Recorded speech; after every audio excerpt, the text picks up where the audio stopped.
बिस्मिल्लाहिर्रहमानिर्रहीम, अस्सलामुअलैकुम and a very good morning. Espresso में आपको खुशामदीद कहेंगे। ये है इमरान हसन। मुझे नहीं समझ क्या था। डिस्ट्रैक्टिंग इमरान हसन। मैं डिस्ट्रैक्ट करने की कोशिश कर रहा था। वैसे मैं ये कह रहा था कि बताएं कि क्या कह रही हैं। ये है अरमला हसन। जानते होंगे आप इनको। इस उम्मीद के साथ सुना होगा। इस उम्मीद के साथ कि आप ठीक ठाक हैं। आज ट्यूसडे है, ट्यूसडे ग्रीन्स और ट्यूसडे रेड्स, जो भी आप कहें, यानी कि ब्लूज के बाद ब्लैक्स। क्या मतलब भी एक्टिंग लाइक मीरा। तो जहाँ जहाँ भी हम देखे जा रहे हैं जी, आप सबको एक तो हमारी तरफ से अस्सलाम वालेकुम और हमारी आदाब नहीं आदाब करें, आदाब अच्छा लगता है। करें, आप करें आदाब। तो उम्मीद ये है कि आपका दिन अच्छे से शुरू हुआ है। अगर तो हुआ है तो जबरदस्त, नहीं हुआ तो कोशिश करें पॉजिटिव नोट पे शुरू। अगर दिन में जहन में कोई परेशानी चल रही है तो फॉर द टाइम भी उसको साइड पे रखें।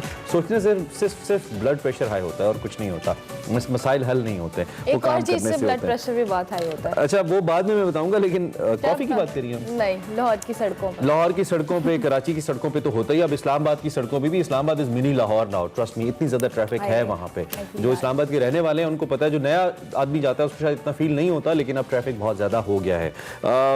थोड़ा सा मूड आपका अच्छा करते हैं। हमारे पास जरा दिखाई जी बर्फबारी लाहौर वालों को और कराची वालों को जो नहीं जा सकते, हम समेत वहाँ पे। इस्लामाबाद वाले भी इस्लामाबाद से होके आए, वहाँ नहीं जा सके। आए कितनी खूबसूरत ये बर्फबारी हो रही है जनाब मरी और दीगर इलाकों में जहाँ पे ये बर्फबारी के मनाजर हम आपको दिखा रहे हैं। टूरिस्ट तो बड़ी तादाद में यहाँ पे मौजूद हैं ही, चूंकि मेरे ख्याल से अभी छुट्टियाँ भी थी बच्चों को स्कूल से और क्रिसमस भी चल रहे थे, उसकी वजह से भी बहुत सारे टूरिस्ट यहाँ पे गए। अच्छा, इतनी बर्फबारी मरी में नहीं होती जितनी बर्फबारी तस्वीरों और वीडियोस की स्नैपचैट और फेसबुक पे होती है। कोई शख्स रह नहीं जाता है ये वीडियोस पोस्ट करने से। मतलब एक चीज पे मुझे थोड़ा सा एतराज है कि आप अगर इतने अच्छे मनाजिर में चले गए हैं और अल्लाह ने आपको नसीब कर दी है कि आप स्नोफॉल होते हुए देखें, जो बहुत कम लोगों को मिलती है हम जैसे लोगों को, तो फिर उसको आंखों से देखें। मतलब हर चीज की वीडियोस। मैं आपको बात बताऊं, ये बिल्कुल जेन्युइन बात है। बहुत सारी जगहों पे हम जाते हैं, खूबसूरती को देखते हैं, हम उसको कैप्चर करने के चक्कर में दूसरों को दिखाना उसकी और उसकी जो एसेंस है ना, उस जगह की जो फील है, वो उससे हम रह जाते हैं महरूम। तो लिहाजा अगर आप कहीं ट्रेवल कर रहे हैं ना, तो मेक श्योर करें कि आप उस फील को एंजॉय करें,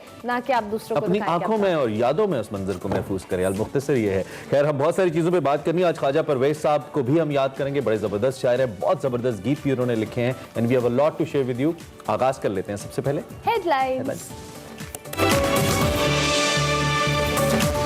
मौसम सर्द, सियासत गर्म। मुस्लिम लीग नून के बाद पीपल्स पार्टी ने भी हुकूमत के खिलाफ ऐलान जंग कर दिया। लाहौर को बेस कैंप बनाने का ऐलान। पंजाब का ख्वाब देखने वालों से आइंदा इलेक्शन में सिंध भी ले लेंगे। हुकूमत ने पीपल्स पार्टी को दो टोक पैगाम दे दिया। मिनी बजट हुकूमत के लिए दर्द-ए-सर। कौमी असेंबली में आज 350 अरब से ज्यादा का मिनी बजट पेश किए जाने का इम्कान। नून लीग का मुखालिफत का ऐलान। हुकूमत का तारीखी इक़दाम, नेशनल सिक्योरिटी काउंसिल इजलास में पहली कौमी सलामती की मंजूरी दे दी। राका पोशी सर करने वाले दूसरे पाकिस्तानी कोपहमा वाजिद अली नगरी होंगे एक्सप्रेसो के मेहमान। सेगमेंट मेरा पाकिस्तान में हिना न्याजी बताएंगी इदारा बहाली माजूर बच्चे नूर ज़ैनब रिहेबिलिटेशन सेंटर के बारे में। सेगमेंट साइंस एंड टेक में देखिए लाहौर में स्मॉग की बड़ी वजह कोयले की कौन सी किस्म है। हजारों गीत तख्लीक करने वाले नामवर नगमा निगार और मुनफरिद शायर ख्वाजा परवेज के मद्दाह आज उनका 89वां यौम पैदाइश मना रहे हैं। जी जनाब, हेडलाइंस आपने जानी, आपको अंदाजा हो गया होगा। सेगमेंट से सियासत पे भी बात होगी, लेकिन आगाज में आपको बताएंगे आज की बड़ी खबर।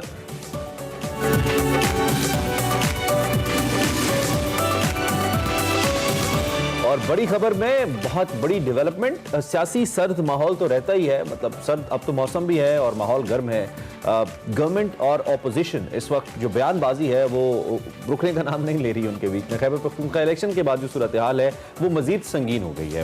ये ताबड़तोड़ हमले हो रहे हैं। ऑपोजिशन ये तासुर देने में मुसलसल मसरूफ है कि हुकूमत अपनी मकबूलियत खो चुकी है, हुक्मरानों के जाने का वक्त आ गया है।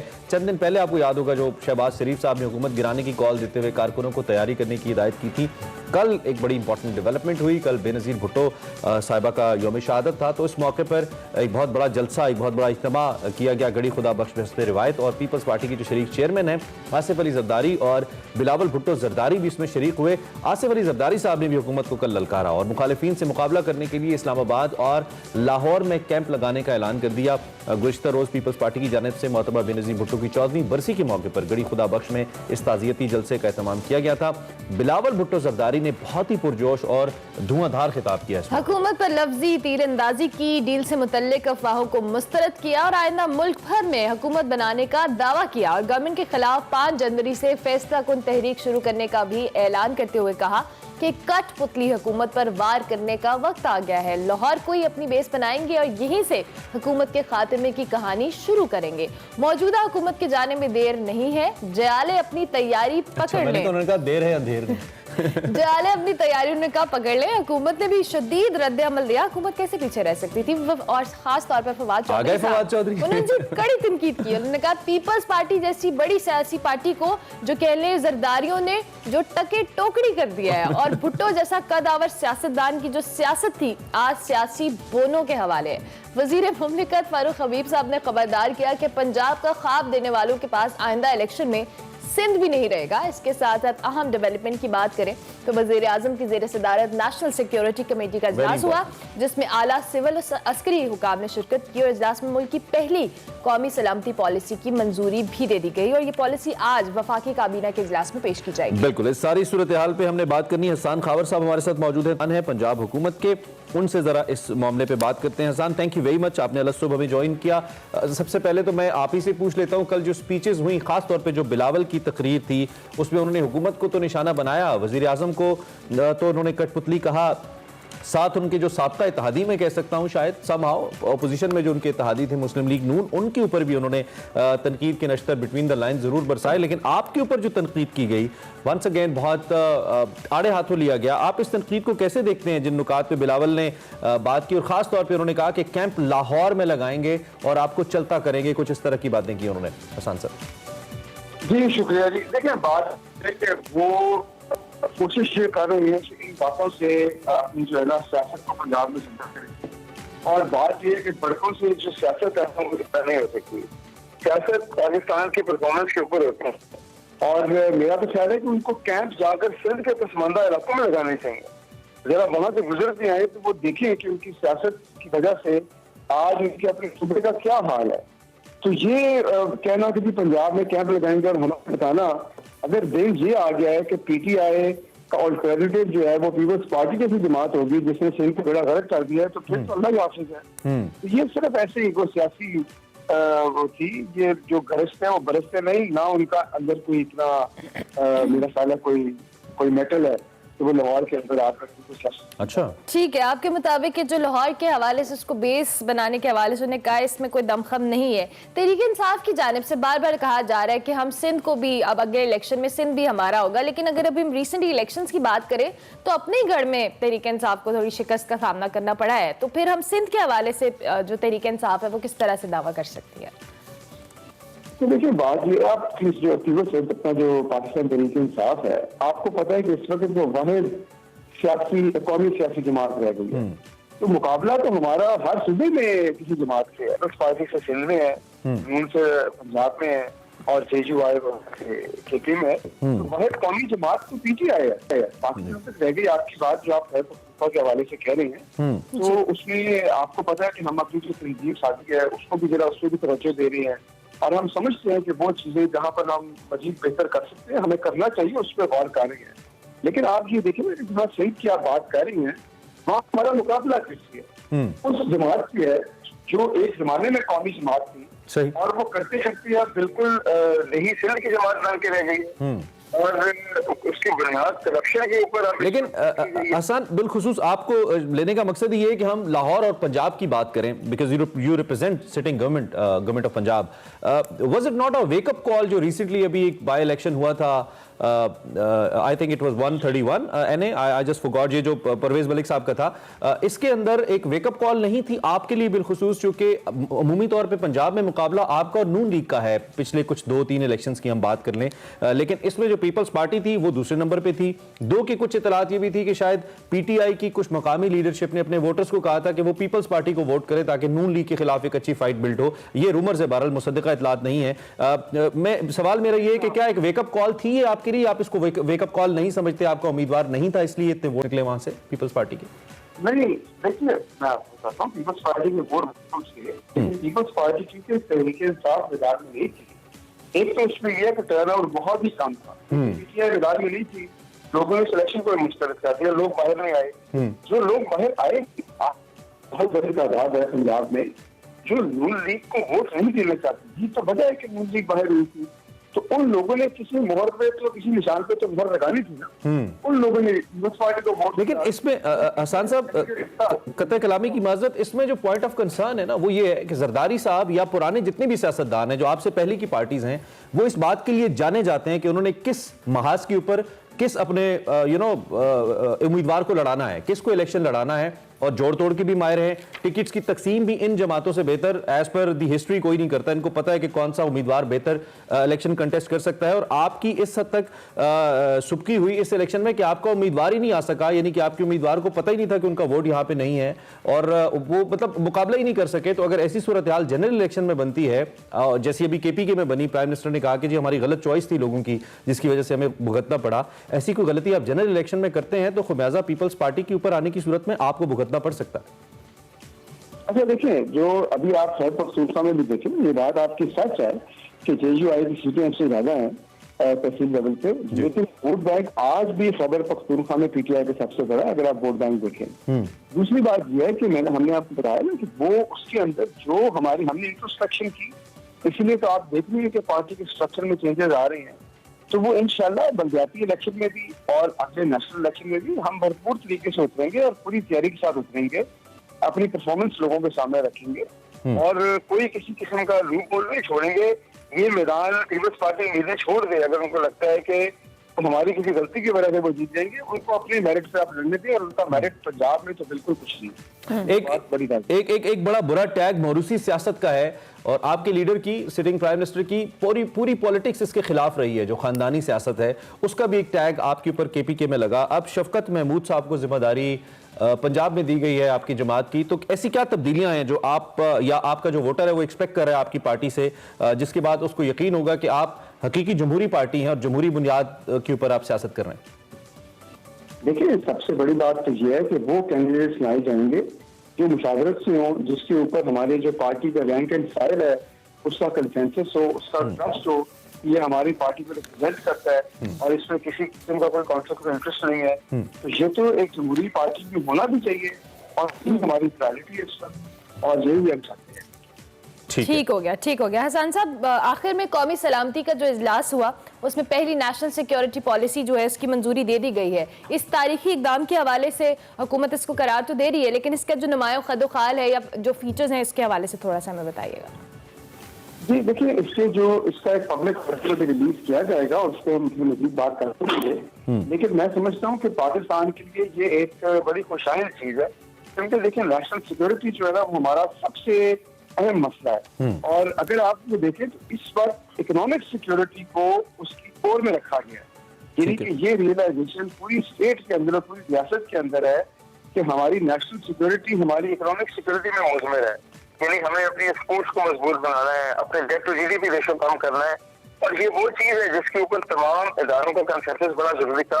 तो मैं समझता हूँ कि रियलाइजेशन बड़ी अच्छी है। दूसरी बात यह है कि पॉलिसी के साथ एक बहुत डिटेल्ड इम्प्लीमेंटेशन फ्रेमवर्क है। मुल्क में जनरली ऐसी पॉलिसियां आती थी जो कि फील गुड पॉलिसीज होती थी, आप बात कर देते थे उसका मतलब कोई नहीं होता था, तो इस पॉलिसी में ऐसा नहीं है। इसके साथ एक इम्प्लीमेंटेशन फ्रेमवर्क है और ये आने वाले दिनों में रियासत के जो तमाम इदारे और ऑर्गन्स हैं उनको गाइड करेगा, उनको सिंक्रोनाइज करेगा, ताकि तमाम लोग एक चीज के ऊपर है। ठीक है। आप बिल्कुल इन दी एंड आज कल चूंकि आपके जो हमारे भी इनफैक्ट चीफ मिनिस्टर हैं उस्मान बुज़दार साहब, उन्होंने अब्दुल सत्तार ईदी अंडरपास का इफ्तिताह किया गुलाब देवी हॉस्पिटल लाहौर के पास। आपके दौर में तनकीद सबसे ज्यादा इस बात पे होती थी कि मुस्लिम लीग नून एक तो महंगे मंसूबे बनाती है, फिर उससे ज्यादा पैसे उनकी तशहीर पे लगाती है। मेरे सामने 2-3 बड़े अखबार पड़े हैं, इंक्लूडिंग एक्सप्रेस, रोजाना एंड दीगर अखबार भी, तो सब पे बहुत बड़े बड़े इश्तार आज आपने भी छापे हैं कि इफ्तिताह हो गया है। तो जिन्होंने गुजरना है हसन साहब, उनको नजर आ रहा है इफ्तिताह हो गया, इश्तार छापने की क्या जरूरत है? क्यों इतने पैसे आप टैक्स पेयर्स के लगा रहे हैं इसके ऊपर? नहीं, एक तो अगर आप उस दौर के इश्तिहार में शुरुआत से देख लें, हमारे देख लें, मैं आपको बताऊं कि 2017-18 में जो नून लीग का पंजाब में शहरों का बजट था वो हमारे आज के बजट से 5 गुना ज्यादा था। ये जरा बात वाज़ेह रख लें, हमारा शहरों पर स्पेंड बहुत कम है और हम उससे बिलीव नहीं करते। दूसरा, उस जमाने की इश्तिहार लगा के देख लें कि वो सारे एक फर्द वाहिद के बारे में थे, हमारे अवामी मंसूबों के बारे में। लेकिन अवाम को आगाही देना क्यों जरूरी है? क्योंकि आपका जो सिटीजन स्टेट बॉन्ड होता है उसको भी आपने स्ट्रेंथन करना होता है। स्टेट के अंदर ट्रस्ट को स्ट्रेंथन करना होता है ताकि उससे मुआशरे की स्टेबिलिटी बढ़ती है। तो ये जो डिटर्मिनेशन होती है, कम्युनिकेशन होती है, ये बहरहाल आपके तरक्याती कामों का, गवर्नेंस का, डेवलपमेंट का बड़ा अहम जोश है। ठीक है, ठीक है हसन साहब, थैंक यू वेरी मच, बहुत शुक्रिया। आप हमारे साथ मौजूद थे। हुकूमती मौक़िफ़ हमारे सामने असर साहब रख रहे थे और उनका एक तो तरक्याती मनसूबों के हवाले से ये कहना था कि इसलिए इश्तिहारात ज़रूरी हैं कि कम्युनिकेशन बिल्ड हो, आवाम को मालूम हो कि हम क्या कर रहे हैं। दूसरी जानिब उन्होंने पंजाब के हवाले से कहा कि पंजाब कहीं नहीं जा रहा, पीपल्स पार्टी की खाम ख्याली है कि वो यहाँ पे आके कंटेस्ट कर सकते हैं। लेकिन पिछले इलेक्शन के बाद जिसका हमने जिक्र किया और कल की तकरीर सुनने से ऐसे लगता है कि बिलावल और जरदारी साहब sound very confident and very aggressive as well, they are supposed to be, because उनकी पार्टी बहुत नीचे चली गई। और कल उन्होंने कहा, बिलावल साहब ने, जो मैं बहुत अरसे से सुनना चाह रहा था, कि उन्होंने कहा कि हमने इस पार्टी को उठाना है। एटलीस्ट ही हैज रियलाइज्ड कि उनकी पार्टी पब्लिकली रियलाइज्ड कि उनकी पार्टी का इस वक्त हाल ठीक नहीं है। लेट्स सी पीपल्स पार्टी कितना एग्रेसिव होती है और कितना टफ टाइम पंजाब में दे पाती है, और नून लीग और पीटीआई दोनों को देगी या नहीं, इस पे हम मजीद भी बात करेंगे। एक ब्रेक लेंगे, ब्रेक के बाद हाजिर होंगे। देखते रहिए Expresso. Welcome back to Expresso. बात करेंगे अफगानिस्तान की सूरत हाल की। तो 15 अगस्त को अफगान तालिबान ने अफगानिस्तान का कंट्रोल संभाला था और तालिबान की हुकूमत को 4 माह से ज्यादा का वक्त गुजर गया है। लेकिन दुनिया के रवैये की बात की जाए तो उसमें कोई तब्दीली नहीं आई। पाकिस्तान मुसलसल आलमी बरादरी को अफगानिस्तान के जो शदीद मौशी बहरान है और मुस्तकबिल के खतरात के हवाले से खबरदार कर रहा है, लेकिन आलमी बरादरी की बेहिसी और लापरवाही का सिलसिला बदस्तूर जारी है। गुज़िश्ता दिनों अफगानिस्तान के मामले पर पाकिस्तान की मेजबानी में इस्लामाबाद में OIC का अहम इजलास हुआ, जिसमें गैर मामूली फैसले भी सामने आए। लेकिन तालिबान हुकूमत की जानिब से खवातीन पर नई पाबंदियां लगाने का सिलसिला भी जारी है। खवातीन की अगर स्पेसिफिकली बात करें तो टीवी ड्रामास में काम करने पर रोका गया। सहाफ़ी और जो टीवी एंकर्स हैं हिजाब के बगैर काम नहीं कर सकती। खवातीन पर काम करने और तालीम हासिल करने के हवाले से भी आर्जी पाबंदी लगा दी गई है। और अब खवातीन अकेले सफर पर भी कहा जाए तो पाबंदी है और वो नहीं कर सकती। चैनल्स को खवातीन की जो अदाकारी वाले सीरियल्स हैं और ड्रामाज हैं उनको बंद करने का हुक्म दिया गया है। जबकि अफगानिस्तान में अगर बात करें खवातीन की पाबंदियों से मुतल्लिक जो वफाकी वज़ीर इत्तलात है फवाद चौधरी साहब, उनका बयान सामने आया। उन्होंने कहा कि तालिबान की जो रुज्जत पसंद सोच है उसको पाकिस्तान के लिए सबसे बड़ा खतरा है और कहा कि पाकिस्तान के दोनों जानिब इंतहा पसंद रियासतें हैं। एक तरफ तालिबान की रुज्जत पसंदाना सोच है तो दूसरी तरफ भारत में जो हिंदू है उनकी इंतहा पसंदी है। बिल्कुल, उन्होंने कहा कि पाकिस्तानी रियासत की सबसे बड़ी लड़ाई इंतहा पसंद सोच है। पाकिस्तान को इस सोच की लड़ाई लड़नी होगी। इसी सारी सूरत हाल पे हमने बात करनी है और हमारे साथ इस वक्त अफगान उमूर के माहिर ताहिर खान सीनियर सहाफ़ी हैं, तज्ज़ियाकार हैं, मौजूद हैं। उनसे ज़रा पूछते हैं कि वो आप इस सूरत हाल को कैसे देख रहे हैं। ताहिर साहब, 12 जब आपसे बात हुई और दीगर कई आपके साथियों से जो कि हमारे सीनियर तज्ज़ियाकार हैं, उन्होंने वो इस बात पे मुसिर नजर आए शुरू में कि ये तालिबान बदले हुए तालिबान हैं, नई जनरेशन है, बड़ी मुश्किलात देखी हैं, तब्दील करेंगे, इकोनॉमिक रिफॉर्म्स लाएंगे, सोशल रिफॉर्म्स लाएंगे। नहीं लाए, न सिर्फ नहीं लाए बल्कि पहले से भी ज़्यादा सख्त किस्म के रवैये उनके नज़र आ रहे हैं। अफगानिस्तान के लिए और उनके अवाम के लिए तो ये चीज़ नुकसानदेह है ही, उन लोगों के लिए, उन ममालिक के लिए कितनी है जो इस बात की वकालत करते रहे हैं कि तालिबान जो है वो अब तब्दीली की जानिब जाएंगे। आप इस पर क्या कहेंगे? बहुत शुक्रिया आपका। मेरी नज़र में तब्दीली तो इतनी बड़ी नहीं है जितनी तवक्को की जाती रही, क्योंकि ये तो वैसे एक फितरी बात है कि जो भी हुकूमत बनती है कि दुनिया के किसी भी मुल्क में उनको ये हक है कि वो अपना निज़ाम लाए। लेकिन अफगानिस्तान की सूरत हाल थोड़ी सी मुख्तलिफ है दुनिया के लिए भी, और इसलिए कि अगर हम चलो उस पर चले जाते हैं कि जो गुज़िश्ता हुकूमतें थी तो उसमें 70 से 80% तक जो उनका जो अखराजात होते थे अफगान हुकूमतों के माजी में, तो वो बाहर के पैसे पे होते थे। तो लिहाजा वही मुश्किल सूरत हाल अभी भी है। तो तालिबान को तो ये हक है कि अपने कवानीन नाफिज करे, क्योंकि अभी जो उनके वजीर जो आला तालीम के इस्लामाबाद में थे, मैं भी उनसे मिला, तो उनका मौक़िफ़ वही है कि मखलूत तालीम नहीं होगी और अपने दलाइल देते हैं। लेकिन मेरे ख्याल में ये दलाइल और ये जो कवानीन है ये तालिबान को मजीद वो कर देगी, आइसोलेशन में उसको ले जाएगी। हाँ जी, उसको मुश्किलात होंगे। तो लिहाजा जो दुनिया की उनसे, क्योंकि ये जो आपने अभी नए कवानीन का जिक्र किया, बिल्कुल उस पर रद्द-ए-अमल भी आया है, ये खवातीन वाला भी है, सहाफ़ियों के भी शिकायत बढ़ रहे हैं, काफ़ी सहाफ़ी निकल गए हैं, जो थोड़े से रह गए वो भी तो इस तरह के अभी एक और वीडियो आई है कि कोई साबिक जो एक फौजी अफसर थे वो ईरान गए थे, अभी आए थे, कोई उसके रिश्तेदार फोत हुए थे, उनको पकड़ा गया है और उनकी वीडियो बड़ी वायरल हुई है, उन पे तशद्दुद जो हो रहा है।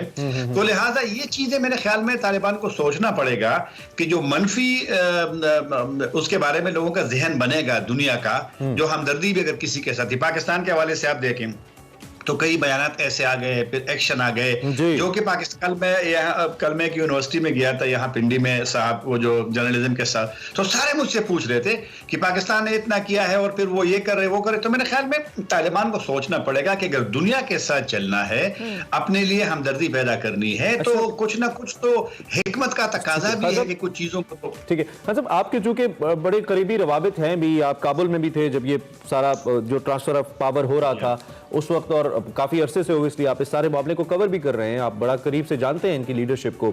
ये थॉट जिसकी आप बात कर रहे हैं, ये सोच जिसका आप जिक्र कर रहे हैं, ये सोच कहीं इस वक्त उस गवर्निंग बॉडी के अंदर पाया जाता है? कोई ना कोई ऐसी सोच के मालिक लोग हैं जो कल इस राय को, जो इस वक्त मखलूक तालीम के खिलाफ है, खवातीन के हुकूक के खिलाफ है, इसको कहीं ना कहीं बदलने के लिए अपना रोल प्ले कर सके? क्या ऐसी सोच कहीं है, या आपको लगता है कि नहीं ऐसी सोच कहीं नहीं है इस वक्त अफगानिस्तान लीडरशिप के अंदर, तालिबान लीडरशिप के अंदर?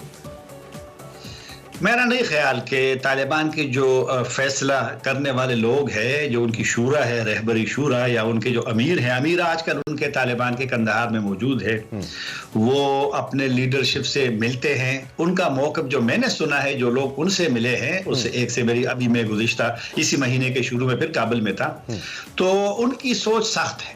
वो मैंने सुना उसी एक तालिबान रहनुमा से कि अमीर ने उनसे कहा है कि दुनिया जो भी कहे, हमने किसी चीज पे समझौता नहीं करना, कंप्रोमाइज नहीं करना। और ये जो मैंने अभी, मेरी बड़ी लंबी नशिस्त हुई है, ये जो तालिबान के आला तालीम के वजीर थे इस्लामाबाद में, उनका मौक़िफ़ जो मैंने सुना, मैंने जो उसका इंटरव्यू किया, तो उसने कहा कि कोई भी तब्दीली नहीं होगी, उनकी नज़र में मखलूत तालीम फसाद की जड़ है। तो ये सोच नहीं, मेरा नहीं ख्याल कि तालिबान की जो पॉलिसियां हैं, क्योंकि उनका मौक़िफ़ है, तालिबान का मौक़िफ़ है कि उन्होंने जो 20 साल जंग की है, या जिहाद जिसको कहते हैं, वो तो इसी इस्लामी निज़ाम के लिए की है। तो मेरा नहीं ख्याल कि उसमें कोई फ्लेक्सिबिलिटी है। तारिक खान साहब, हमारे जो वफाकी वज़ीर इत्तलात हैं फवाद चौधरी साहब, उनकी एक स्टेटमेंट भी हमने देखी कि जो तालिबान की रुजत पसंद सोच है वो पाकिस्तान के लिए एक बहुत बड़ा खतरा है। इस बयान को आप इस सारे तनाज़ुर में किस तरह से देखते हैं? पाकिस्तान में एक सोच है कि अफगानिस्तान में अमन हो तो पाकिस्तान में उस पर असर मुस्बत होगा, जंग हो तो वहां पर पाकिस्तान पे उसका बराह रास्त असर होता है। अब ये देखें ना, 2,90,000 इसी हमारे वजीर इत्तलात ने कहा कि गुज़िश्ता 3 महीनों में पाकिस्तान आए 2,90,000 अफगान, अभी पाकिस्तान थोड़ा, तो ये जो उसका बयान है, क्योंकि एक तो बदकिस्मती से दुनिया ने अफगानिस्तान को और तालिबान को बदकिस्मती से पाकिस्तान के साथ लिंक किया है, तो वहां जो भी चीज होगी बराह रास्त हम पे असर होगा, उनका फैसला होगा। फिर लोग भी कहेंगे कि आज जिस तरह आपने कहा भी शुरू में आप लोगों ने कि पाकिस्तान ने OIC का इजलास बुलाया, फिर ये उस पर तनकीद भी अफगान करते रहे कि पाकिस्तान को किया है, हामिद करज़ई ने इमरान खान साहब के बयान पे तनकीद की है। तो वज़ीर इत्तलात का मेरी नज़र में वज़ीर इत्तलात साहब को थोड़ा सा एहतियात भी करना पड़ेगा, क्योंकि अगर इस तरह बयान देते तो रिएक्शन भी आ सकता है। लेकिन उसकी ये बात तो दुरुस्त है कि वहां जो फैसला होगा हम पे असर होगा, यहाँ लोग मुतासिर होते हैं। और उमूमी पाकिस्तान की जो फिजा है, उमूमी मैं देखता हूँ सोशल मीडिया पे, वो तो तालिबान के फेवर में थी फिजा, बिल्कुल लोग खुश हो रहे थे। वो अभी जो हो रहा है, मेरे ख्याल में तालिबान के लिए भी वो जो पाकिस्तान में उमूमी एक उनके लिए हमदर्दी की फिजा है, उसमें भी फर्क आ सकता है। और तालिबान वैसे भी जिस तरह मैंने शुरू में कहा कि वो अलग थलग है दुनिया से, तो पाकिस्तान मेरे ख्याल में इस वक्त, अब कल मैं सुन रहा था, मैं आपको बात बताऊं, कल मैं उसके जो चेंबर ऑफ कॉमर्स है अफगानिस्तान की, उनके जो सरबराह है खान जान अल-कुज़ई, कल रात को मैं इसको इंटरव्यू सुन रहा था।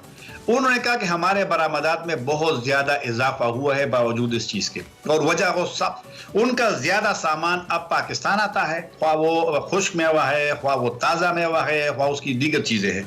और फिर दूसरी उन्होंने ये भी बड़ी अच्छी बात की कि पाकिस्तान वाहिद मुल्क है, उसने खुद कहा कि जो हमें वागा तक भी, पाकिस्तान का भारत के साथ बिल्कुल इस वक्त ट्रेड नहीं हो रही, तिजारत नहीं हो रही, लेकिन अफगानिस्तान को पाकिस्तान ने अलाउ किया है कि वागा के साथ। तो उन्होंने कहा कि हमारे 3 अफगानिस्तान के, तो अब मुझे एग्जैक्ट फिगर अभी याद नहीं है, लेकिन उसके ज्यादा इजाफा हुआ है। तो पाकिस्तान तो यही कर सकता है ना कि अफगानिस्तान को बिल्कुल बराह रास्त इमदाद करे। इससे ज्यादा पाकिस्तान और ताहिर खान साहब क्या करे कि दुनिया भर के सामने बिल्कुल अपने आप को पेश कर दिया अफगानिस्तान के लिए और कहा कि आप इनको हेल्प करें, और सब हम फॉरेन मिनिस्टर्स को यहाँ पे लेके आ गए। अच्छा, अब थोड़ा सा आगे आखिर में हम क्या तालिबान इस रवैये के साथ ताहिर खान साहब इस मौजूदा दुनिया के अंदर चल सकते हैं? आपका क्या ख्याल है? और अगर नहीं चल सकते तो आपके मुताबिक, तो हमने पहले क्लियर कर लिया इस गुफ्तगू में कि उनकी सोच में तब्दीली नजर नहीं आ रही है, वो अपनी उसी सोच के साथ जाना चाह रहे हैं। अगर नहीं चल सकते तो फिर इस मामले का अंजाम क्या होगा? उन करोड़ों अफगानियों का क्या होगा? उन नए बच्चों का, यंगस्टर्स का क्या होगा जो कि दुनिया में आगे बढ़ना चाहते हैं, बहुत टैलेंटेड हैं, एक हिस्ट्री रखते हैं, उनका फिर क्या होगा? इस पर जरा रोशनी डालिए। ये बिल्कुल आपका बिल्कुल मुनासिब सवाल है। मेरे ख्याल में मुश्किलात होंगी अगर ये वाली सूरत हाल रही कि रोजाना नए नए कवानीन भी, अभी आपके 5 महीने पूरे नहीं हुए और ऐसे कवानीन आ रही कि जो पड़ोसियों में भी, जो दुनिया में भी तशवीश में इजाफा करो, अपने अफगान में। तो अगर इस तरह के जो उन पे पाबंदियां हैं, बैंकिंग सिस्टम पे पाबंदियां हैं, उनका पैसा मुंजमद है, फिर अगर ये कवानीन आती है जो खवातीन के बारे में नया कानून है, उस पर बड़े सख्त रद्द-ए-अमल आया है पाकिस्तान के अलावा भी जो इंटरनेशनल तंजीमें हैं, तो ये सूरत अगर जारी रही तो मेरे ख्याल में मजीद अफगानिस्तान के तालिबान ये मजीद आइसोलेशन में जाएंगे और अफगानिस्तान का आम आदमी सफर करेगा, क्योंकि जो लोगों की तवक्कुआत थी कि शायद कुछ तब्दीली होगी। और ये मैंने सुना यहाँ पर, आप तुर्की के वजीर खारिजा की तकरीर मुझे याद है OIC के इजलास में, उसने कहा कि तालिबान को आगे जाना चाहिए। जो दुनिया की तशवीश है, ख्वाह वो वसीर बुनियाद हुकूमत है, ख्वाह वो खवातीन के, और जो OIC का आप देखें ना, उसका जो रिजोल्यूशन है वो मुत्तफ़िक़ा तौर पर पास हुआ है, उसमें इन सब चीजों को इशारा है, खवातीन के हुकूक को इशारा है, खवातीन की तालीम को इशारा है। और ये वजीर से मैंने पूछा कि आपने कहा था कि आप नया निज़ाम लाएंगे खवातीन की तालीम के लिए, तो उनके पास कोई क्लियर जवाब भी नहीं था। उसने कहा कि अभी उसमें महीने लग सकते हैं। और जब पाकिस्तान भी कहीं अपनी पॉलिसी इस हवाले से तब्दील कर सकता है? ये जो इस वक्त पाकिस्तान का एक नर्म रवैया है, पाकिस्तान सपोर्ट करना चाहता है, तालिबान को मनवाना चाहता है उनकी हुकूमत को कि ताकि वहां पे लोगों की मदद हो, इसमें भी कोई तब्दीली आप एक्सपेक्ट कर रहे हैं? हो सकती है फिर इस सारी सूरत हाल के बाद अगर एक रिजिडनेस रहती है तालिबान में? मेरा नहीं ख्याल कि पाकिस्तान पॉलिसी तब्दील करेगा। पाकिस्तान इंतजार भी करेगा। और पाकिस्तान क्या करे, पुराने वाले भी पाकिस्तान से खुश नहीं थे, अभी ये भी कभी कभी अजीब से बयानात आते हैं, लेकिन पाकिस्तान फिर भी मेरे ख्याल में सब्र और बर्दाश्त का मुजाहरा इसलिए करेगा कि पाकिस्तान के लिए अफगानिस्तान के अंदर स्टेबिलिटी, वहाँ पर अमन, वो इसलिए अजीज है कि हम बराह रास्त मुतासिर होंगे। तो मेरा नहीं ख्याल कि पाकिस्तान रिएक्ट करेगा, लेकिन मुझे मेरी मालूमात है कि पाकिस्तान ने जो वहाँ से बयानात आए थे, ख्वाह वो ज़बीहुल्लाह मुजाहिद का था या जो बाढ़ उन्होंने जिस तरीके से हटाया, तो इस पे उन्होंने अपनी तशवीश का उनको जरूर शरीक किया है। ठीक हो गया, ठीक हो गया। बहुत शुक्रिया, इस हवाले से अपडेट कर रहे थे अफगानिस्तान की जो सूरत हाल है। उन्होंने कहा कि अभी तक बज़ाहिर कोई इनकी तब्दीली, उनकी सोच में तब्दीली नहीं देखने में आ रही। जिस तरह से ये सिस्टम है, इसमें पाकिस्तान की जो पॉलिसी है, पाकिस्तान ने बहुत बेहतर अंदाज में दुनिया के आगे इनके मसाइल को रखा है, लेकिन स्टिल अफगानिस्तान में जो तालिबान है, इनको इस हवाले से सोचना होगा। ब्रेक लेंगे, ब्रेक के बाद हाजिर होंगे। आप देखते रहिए Expresso. Welcome back to Expresso. और आगे बात करते हैं अब एक एक्सप्रेसो हीरो से आपको मिलवाते हैं। हो नहीं सकता, रोजाना की बुनियाद पे 1-2 हीरोज तो आते हैं हमारे शो में, और सारे हीरोज होते हैं। आज हम जिन शख्सियत से आपको मिलवाने वाले हैं वो है राका पोशी सर करने वाले दूसरे पाकिस्तानी कोपैमा, जिनसे हमने आपकी मुलाकात करवानी है। वाजिदुल्लाह नगरी हमारे साथ मौजूद है, और बादलों की माँ कहते हैं इसको। ये जिस चोटी की हम बात कर रहे हैं, बादलों की माँ कही जाने वाली इस चोटी को एक नए रास्ते से इन्होंने सर किया, और इनके साथ जमहूरिया चेक के 2 और जो माउंटेनियर्स थे वो भी मौजूद थे जो इस मुहिम में शामिल थे। वाजिदुल्लाह नगरी साहब के हवाले से हम आपको बता रहे हैं। तो राका पोशी के बारे में आपको ये भी बताते चलें, जिसको उन्होंने सर किया है, कि ये 27वीं मगर कोप एमाओ के लिए शायद मुश्किल तरीन जो समिट है उसमें से एक है, और इसकी जो बुलंदी है वो सतह समंदर से तकरीबन 7,788 मीटर है, और जो इसका और बेस कैंप का फासला है इससे तकरीबन वो 5,000 मीटर का है। That is big and obviously बहुत मुश्किल है वो। इस पहाड़ के अलावा दुनिया के किसी भी पहाड़ के दरमियान जो बेस कैंप के दरमियान जो फासला है वो इतना ज़्यादा नहीं है। याद रहे कि वाजिदुल्लाह नगरी से कबल पाकिस्तान के कर्नल शेर खान ने 1979 में राकापोशी सर करने वाले पहले पाकिस्तानी होने का एजाज़ हासिल किया था। तो इस वक्त वाजिदुल्लाह नगरी हमारे साथ मौजूद है, उनसे हम बात करते हैं। वाजिदुल्लाह नगरी साहब, बहुत शुक्रिया और आपको बहुत बहुत खुश आमदीद हमारे एक्सप्रेसो में। सबसे पहले तो हम आपसे आपकी तबीयत पूछना चाहेंगे। राकापोशी सर करने के दौरान आप बीमार हुए थे, अब आपकी तबीयत कैसी है? बिस्मिल्लाहिर्रहमानिर्रहीम। सबसे पहले अस्सलाम वालेकुम। अस्सलाम के बाद आप लोगों का बहुत शुक्रिया कि आपने मुझे अपने लाइव प्रोग्राम में यहाँ पे एक्सप्रेस में बुलाया। आपका शुक्रिया। तो अल्लाह का शुक्र है, मुझे राकापोशी से आते हुए थोड़ा सा बीमार हुआ था, फ्रॉस्ट बाइट मेरा हुआ था, तो उसी सिलसिले में मैं यहाँ आया था इलाज के लिए। तो अल्लाह का शुक्र है मेरा सेकंड जो ऑपरेट था वो यहाँ हो गया, अभी बहुत बेहतर हो। अच्छा वाजिद भाई, बड़ी खबरों की जीनत भी रहा वो वाकया, और ओब्वियसली बड़ी कौम आपके लिए दुआएं भी करती रही जब हमें पता चला कि आप वहाँ पे स्टक हो गए हैं। ये वाकया हुआ कैसे? क्या अचानक से मौसम खराब हो गया, कैलकुलेशन ठीक नहीं थी? ये जो 3-4 दिन बीच में आपका एक स्पैन गुजरा था जिसमें आपने बड़ी मुश्किल गुजारी और फिर आप नीचे आ सके बेस कैंप तक, ये हमें बताए क्या क्या हुआ था उस वक्त राकापोशी पे? नहीं सर, बिल्कुल आप सही कह रहे हैं कि मौसम भी बिल्कुल हमें परफेक्ट मिला था, हर चीज़ बिल्कुल ठीक ठाक जारी थी।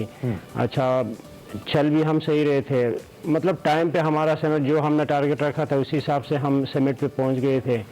वापसी में जो हमारे साथ जो मामला हुआ कि जो मेरे साथी थे उनको मसला था डिहाइड्रेशन का, थोड़ा सा उनका साथ मसला हुआ था।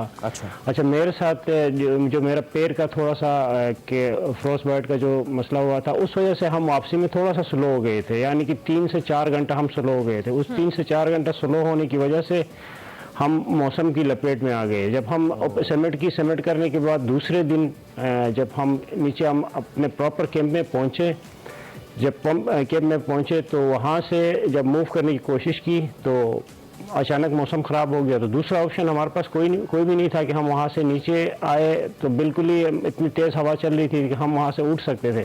अच्छा। इसलिए हमने फैसला किया कि नहीं, जब तक मौसम साफ़ नहीं होगा हम नीचे नहीं उतरेंगे। पहला दिन गुजर गया, दूसरा दिन गुजर गया, दूसरा दिन गुजर गया, तो साथियों ने कहा नहीं रेस्क्यू बुला लेते हैं। तो मैंने कोशिश किया कि अभी इस मौसम में यहाँ हेली भी नहीं आ सकती है, रेस्क्यू बुलाए कि कोई फ़ायदा नहीं होगा। उन लोगों ने बोला कि नहीं बुला ले, फिर उन लोगों ने बुला लिया। बुलाने के बाद फिर 2 दिन तक हम हेलीज को देखते रहे। एक दिन तो नज़र नहीं आया, दूसरे दिन हेलीज नज़र आए, तीसरे दिन हेली ने कोई ड्रॉप दिया, उसी दिन हमने डिसेंड किया तकरीबन कोई 1200 से 1300 मीटर। अच्छा, नीचे आया डिसेंड नीचे आए, नीचे आके हमने नाइट की, नाइट करके वहाँ से फिर हेली ने हमें पिक करके गिलगित। तो इन 4 दिनों में ये तो बहुत ज़्यादा वक्त बनता है, तो कभी एहसास हुआ वाजिदुल्लाह नगरी के मुश्किल हो जाएगा, नहीं कर पाएंगे, शायद वापसी मुमकिन ना हो पाए, ऐसा एहसास हुआ आपको या आपके साथियों को? नहीं, इसमें अमूमन होता है सर कि बस दुआ कर रहे थे कि, और पूरी कौम का मैं शुक्रिया अदा करना चाहूँगा कि कौम की दुआओं की वजह से आज मतलब दोबारा आप लोगों के सामने हम बैठे हुए हैं यहाँ पे, कि दुआओं का बहुत बड़ा असर था। और दूसरा है कि ये मौसम साफ़ नहीं हो रहा था, मौसम जैसे साफ़ हुआ तो ये हमारे लिए थोड़ा सा आसानी होगी। और हर दिन हम नया प्लान के साथ जा रहे थे, कोशिश कर रहे थे कि सुबह मौसम साफ़ हो गया तो इस तरह करेंगे सर, कभी मतलब इस तरह सोचा ही नहीं कि बस अभी हम बिल्कुल ही स्टक हो गया। और दूसरा जब हेली की आवाज़ हमने सुनी पाक फौज की, तो हमें ऐसा लगा कि नहीं अभी हम सेफ है, हमें कुछ भी नहीं होने वाला है। तो एक हौसला मिला जिसकी वजह से हम खैर। अच्छा वाजिदुल्लाह साहब, जिस तरह से अभी हमने बात भी की, अपने इंट्रो में कहा कि ये 27वीं ऊंची चोटी है, लेकिन स्टिल बहुत सारे कोप एमाओ के लिए बड़ा डिफ़िकल्ट होता है कि वो राकापोशी को आप नहीं करते कि वो इस मुहिम का हिस्सा बने या इस मुहिम की तरफ जाएं। तो आपने, चूंकि ये इतना ख़तरनाक इसका एक रास्ता भी है और कहा जाता है कि आपने दूसरे रास्ते से सर किया, थोड़ा सा इसकी तैयारी और इसको सर करने के हवाले से जो आपके दिमाग में जो आइडिया, जो प्लान बना, उसको भी हमारे साथ शेयर कीजिएगा। जी बिल्कुल, ये नगर के अंदर है राकापोशी, तो मैं भी नगर का ही रहने वाला हूँ। तो नगर का मैं फर्स्ट क्लाइमर हूँ और मेरी हमेशा से कोशिश रही है कि नगर के अंदर जितने भी पीक से मैं कर लूँ। जैसे गोल्डन पीक है, शायद आप लोगों को पता है, गोल्डन पीक मैंने की हुई है, ब्रॉड पीक मैंने की हुई है। तो ये रकपोशी पे हमेशा से 3-4 साल से मैं कोई एक ऐसी एक्सपीडिशन ढूंढ रहा था कि जो मुझे इस तरीके से उसके साथ में अटैच हो जाऊँ, उसके साथ में चला जाऊँ। तो इस साल में स्पांतिक कहते हैं, एक साइड पे गोल्डन पीक कहते हैं, एक साइड पे स्पांतिक कहते हैं, स्कर्दो से क्लाइम होती है। तो उस पे मैं क्लाइंबिंग कर रहा था, मौसम ख़राब होने की वजह से नहीं कर सके। वहाँ से जब वापस मैं नीचे आया, स्कर्दो पहुँचा, तो हमारे किसी कोई दोस्त थे तारिक साहब, उन्होंने कॉल की, कहते हैं यार कोई रकपोशी के लिए एक्सपीडिशन आई है, अगर आपने ज्वाइन होना है। अच्छा। कहा, तो मैंने कहा एक दिन उनको रोको, मैं आता हूँ। जब मैं आया तो ये ऑलरेडी बेस कैंप चले गए थे, मेरी इनसे मुलाकात नहीं हुई, मैं इनको नहीं जानता था, ये जो चेक रिपब्लिक के जो 2 बंदे थे। अच्छा। फिर मैं इनके पीछे गया, उनसे जाके बात की, उन लोगों ने कहा ठीक है। फिर वापस नीचे आए, नीचे आके फिर थोड़ी बहुत तैयारी करके 2 या 3 दिन के अंदर वहाँ से सामान अपना पैक किया, पैक करके दोबारा उनके साथ जाके अटैच। बस इतनी सी ही तैयारी थी, कोई ख़ास तैयारी नहीं थी। क्या बात है। तो इनको मैं बिल्कुल भी नहीं जानता था, ये किस कंपनी में आए थे, इनका क्या मसाइल थे, कुछ भी नहीं पता था। ये ऑलरेडी मेरे से पहले जा चुके थे, तो मुझे सिर्फ एक्सपीडिशन चाहिए था रकपोशी का। ठीक। तो बस मैं चला गया था। एक्सपीडिशंस हो रही हैं और आप जैसे जो पढ़े लिखे लोग हैं वो इसके अंदर न सिर्फ खुद इसको कर रहे हैं बल्कि दुनिया भर के लिए एक बड़ी अच्छी इंस्पिरेशन भी आप। हम अभी तक इसका कमर्शियली उस तरीके से इसको इस्तेमाल नहीं कर सके इस एडवेंचर स्पोर्ट्स का, कि हम दुनिया के सामने इसको इस तरीके से अपने आप को सेल आउट करें। हमारे पास इतनी ज़्यादा पीक्स हैं कि कमर्शियली इसका हमें को बहुत ज़्यादा फ़ायदा हो। अपने तौर पे इंडिविजुअल कंपनीज तो करती हैं, लेकिन कौमी सतह पे मुझे लगता है ऐसा कोई ना हमारे पास कोई सिस्टम उस तरह का मौजूद है अट्रैक्ट करने के लिए मुख्तलिफ माउंटेनियर्स को, और ना फिर आगे उनको फर्दर सपोर्ट के लिए ऐसा सिस्टम है। आप कुछ तजावीज़ दें क्या? एक तो आप मेरी बात से मुत्तफ़िक़ हैं, अगर हैं तो कैसे बेहतर करें हम इसको? बिल्कुल, आप बिल्कुल सही कह रहे हैं सर कि एक बहुत बड़ा मसला है यहाँ पे स्पोर्ट्स के अंदर, जो लिमिटेड स्पोर्ट्स है उसके लिए बहुत कुछ किया जाता है, लेकिन ये एडवेंचर स्पोर्ट्स के लिए हम मतलब हर प्लेटफॉर्म पे हम बात भी करते हैं, कोशिश भी करते हैं। और दूसरी बात ये है कि ये सिर्फ गवर्नमेंट ही नहीं कर सकती, इसके अंदर प्राइवेट सेक्टर का बहुत बड़ा हाथ हो सकता है। प्राइवेट सेक्टर जब तक इसमें नहीं आएगा ये मुमकिन नहीं है, क्योंकि जैसा कंपनियां हैं, जो बड़े यहाँ पे कंपनियां हैं, वो जब तक सपोर्ट नहीं करती है तो ये आगे नहीं जा सकता है। क्योंकि एक बंदा, एक क्लाइंबर अपने आप को कैसे क्लाइंब करता है, यहाँ पे किस तरह का क्लाइंबर बनता है, यहाँ पे या तो वो जाकर हाइपोट्री करके अपने साथ मतलब क्लाइंबिंग सीखता है, या किसी कंपनी के साथ अटैच होकर जाके वो क्लाइंबिंग सीखता है। तो अदरवाइज हमारे पास कोई स्कूल वगैरह नहीं है। ठीक है, गवर्नमेंट सतह पे एक स्कूल होना चाहिए, लेकिन सारी चीज़ें गवर्नमेंट तो नहीं कर सकती है। तो प्राइवेट जो सेक्टर्स है उनको मतलब देख, जैसे दूसरे इदारों में एक्सपर्ट्स के ऊपर काम करती है, इसी तरीके से इसके ऊपर भी अगर प्राइवेट इदारे काम करें तो ये बहुत बेहतरीन खेल बन सकता है। जैसे नेपाल की आप बात करें। बिल्कुल बिल्कुल, आप बोलिएगा, कंटिन्यू कीजिएगा वाद साहब। जैसा आप नेपाल पे देखें, नेपाल के जो शेरपाज है या मिकमा जो भी है वो यहाँ आते हैं, विंटर में भी क्लाइम करके चले जाते हैं, समर में भी आके क्लाइम करके चले जाते हैं। क्या उनको नेपाल गवर्नमेंट भेजती है? नहीं, उन लोगों ने मेहनत की हुई है, वो बचपन से पढ़ते हैं, सीखते हैं, एक टीम, मजबूत टीम बनाते हैं, बना के आके करके चले जाते हैं। बल्कि यहाँ पर भी अगर इस तरह की कोई अच्छी टीम हो तो यहाँ पर भी ग्रास रूट लेवल से अगर हम तरबियत देना शुरू करें तो ये बहुत एक अच्छा स्पोर्ट बन सकता है, जहाँ इंटरनेशनली बहुत सारे क्लाइंबर्स आते हैं और यहाँ पर इन चोटियों को सर करते हैं। अगर हम अपने ही लोगों को ट्रेनिंग करें तो इंटरनेशनली बड़ा एक अच्छा उसका फायदा हो सकता है। ठीक होगा वाजिद साहब, आगे आपका क्या प्लान है? आप कौन सी चोटी आपने सर करनी है? अभी तो अल्हम्दुलिल्लाह आपकी तबीयत भी ठीक है, तो अपने फ्यूचर प्लान्स के हवाले से हमें बताइएगा। इंशाल्लाह बस नेक्स्ट ईयर मैं कोशिश यही कि पाकिस्तान के अंदर जो 8000 के जो 5 पीक है उनमें से एक मेरा ऑलरेडी हो चुका है। तो K2 नंगा पर्वत G2 इनमें से मैं कोशिश में हूँ कि आपको पता है कि ये बहुत महंगा खेल है, तो इसीलिए अभी मैं थोड़ा सा मेरी सेहत भी बेहतर हो गई है, तो अभी मैं कोशिश में हूँ कि नेक्स्ट ईयर मैं K2 के लिए कोशिश करूँ कि उस पर मेरे लिए कोई पैसे स्पॉन्सर वगैरह मिल जाए तो मैं उसको ट्राई करूँगा इंशाल्लाह। इस मामले में अपील भी करेंगे, अगर मुख्तलिफ जो कॉर्पोरेट कंपनीज हैं, बड़ी कंपनीज हैं, वो ज़रूर आपको स्पॉन्सर करें ताकि आप पाकिस्तान के झंडे के साथ उनका जो ब्रांड लोगो है उसको भी आप K2 के ऊपर जाके दिखाएं और उनके भी ओबियसली मार्केटिंग और उनकी जगह बेहतर हो। सो कॉर्पोरेट सेक्टर को ज़रूर आना चाहिए आप लोगों के साथ अपनी ब्रांड एम्बेसडरशिप के लिए। Thank you very much Wajid Ullah नगरी, माउंटेनियर, आप हमारे साथ मौजूद थे। राकापोशी इन्होंने सर की है और आगे मजीद K2 सर करने का इरादा। अभी उनसे हम बात कर रहे थे, अभी हम एक ब्रेक लेंगे, ब्रेक के बाद हाजिर होंगे। आप देखते रहिए एक्सप्रेसो। अब हीरो का जिक्र तो हमने किया, मुलाकात करवाई, अब एक लेजेंड का जिक्र करते हैं और उनकी बात करते हैं। हजारों गीत तख्लीक करने वाले नामवर नगमा निगार और मुनफरिद शायर ख्वाजा परवेज साहब, जिनका जिक्र हमने प्रोग्राम के आगाज में भी किया था, आज उनके मद्दा उनका 89वां यौम पैदाइश मना रहे हैं।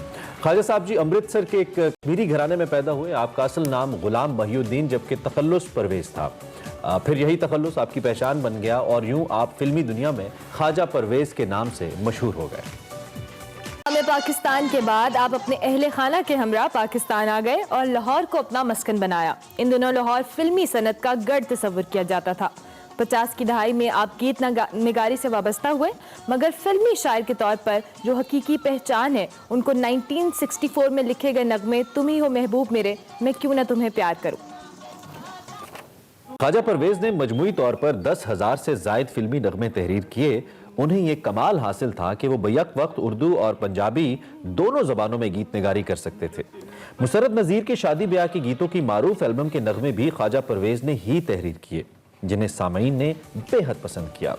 मुसर्रत नज़ीर का गाया और ख्वाजा साहब का लिखा कोई गाना ख्वाजा परवेज का हर फिल्मी गीत शायकीन मौसीकी पर सहर तारी कर देता था और कोई गाना ऐसा नहीं था जो मकबूलियत की बुलंदियों को नहीं छूता था। मलका तरन्नुम नूर जहां, उस्ताद नुसरत फ़तेह अली खां, मेहदी हसन खान साहब जैसे गुलकारों ने ख्वाजा परवेज के लिखे गीतों को अपनी आवाज़ देकर हमेशा के लिए अमर कर दिया। फिल्म आंसू के लिए उनका लिखा गीत तेरे बिना यूं घड़ियां बीती जैसे सदियां बीत गईं। ख्वाजा परवेज 20 जून 2011 को इस जहाने फानी से कूच कर गए। ख्वाजा परवेज अगरचे हम में मौजूद नहीं, मगर उनके लिखे गीत और उनके नगमों की गूंज और चाशनी आज भी उनकी यादों को तरताज़ा रखे हुए हैं। जिंदगी के दर्द को सहोगे तुम, दिल का चैन ढूंढते रहोगे तुम, जख्म दिल जब तुम्हें सताएगा तुमको एक शख्स याद आएगा। बस खामोश, बस। ब्रेक लेना, ब्रेक के बाद आप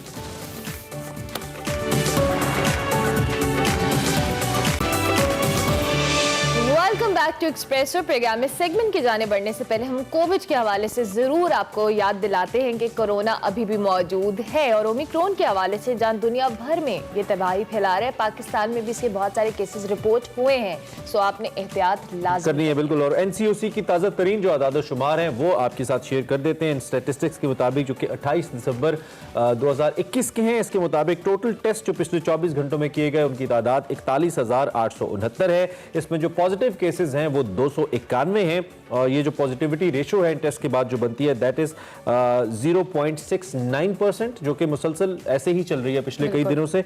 और उसके साथ जो क्रिटिकल कंडीशन में इस वक्त पेशेंट्स हैं वो तो 636 हैं, लेकिन पिछले 24 घंटों में 3 अमवात भी कोरोना वायरस की वजह से हुई हैं। और एक आउटब्रेक का जिक्र हमने कलात में किया था। अब कुछ मजीद केसेस भी ऐसे हैं जो कि ओमिक्रॉन के हवाले से हमारे शहरों में इस्लामाबाद, कराची, लाहौर में भी हल्के फुल्के रिपोर्ट हो रहे हैं। लेकिन चूंकि हमने कल भी कहा था कि लोग टेस्ट नहीं करवा रहे तो इस वजह से शायद डिटेक्शन नहीं हो रही। इसका मतलब ये नहीं है कि कोरोना नहीं है, कोरोना मौजूद है बिल्कुल। और एयरपोर्ट्स पे भी इमरान जो हम सिचुएशन देख रहे थे उसमें हमें कोरोना के तो कुछ समझ नहीं आ रहा कि हुकूमत क्या कर रही है, क्योंकि फ्लाइट्स डिले और उसकी जो कैंसिलेशन की वजह से इतना रश था एयरपोर्ट्स के ऊपर भी। लाहौर एयरपोर्ट की हम स्पेसिफिकली बात करें, सो बी सेफ एवरीवन, अपने आप को वैक्सीनेटेड करें और ऑब्वियसली ये this is the new normal, हमें इसके साथ रहना है तो आदत बना लें कि एसओपीज को फॉलो करने और एहतियात करनी है। मेरे ख्याल में अब लोग वैसे वैक्सीन लगवा तो रहे हैं काफी हद तक। 50% अभी भी आबादी हमारी ऐसी है जिसने वैक्सीन नहीं लगवाई है। तो 50% का मतलब ये कि कम से कम 11 से 12 करोड़ पाकिस्तानी अभी भी बाकी हैं जिन्होंने वैक्सीन नहीं लगवाई है। So this is I think alarming. आपने वैक्सीनेशन जरूर करवानी है। और अब बारी हमारे सेगमेंट जी मेरा पाकिस्तान की, और इस पे एहतियात जरूर कीजिए, वैक्सीन लगवा लीजिए। आगे बढ़ते हुए मेरा पाकिस्तान में आज हिना न्याजी लेके जा रही हमें इदारा बहाली माजूर बच्चे नूर ज़ैनब रिहेबिलिटेशन सेंटर है। रिहेबिलिटेशन के लिए काम करते हैं, कैसे करते हैं, क्या मैकेनिज्म है, क्या फायदा हो रहा है वहां पे लोगों को, इसी सूरत हाल पे जरा बात करेंगे। देखते हैं आज का मेरा पाकिस्तान।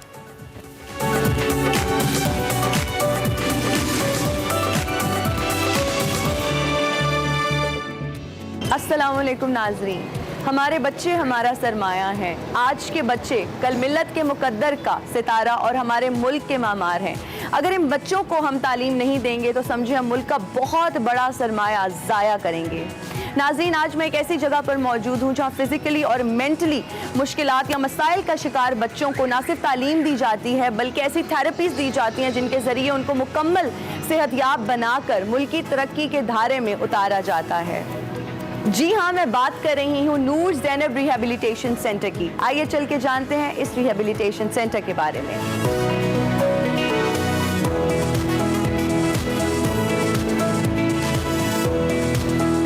अस्सलाम वालेकुम, गुड मॉर्निंग, कैसी हैं आप? अल्हम्दुलिल्लाह, welcome to Noor Zainab. Thank you, please. Thank you.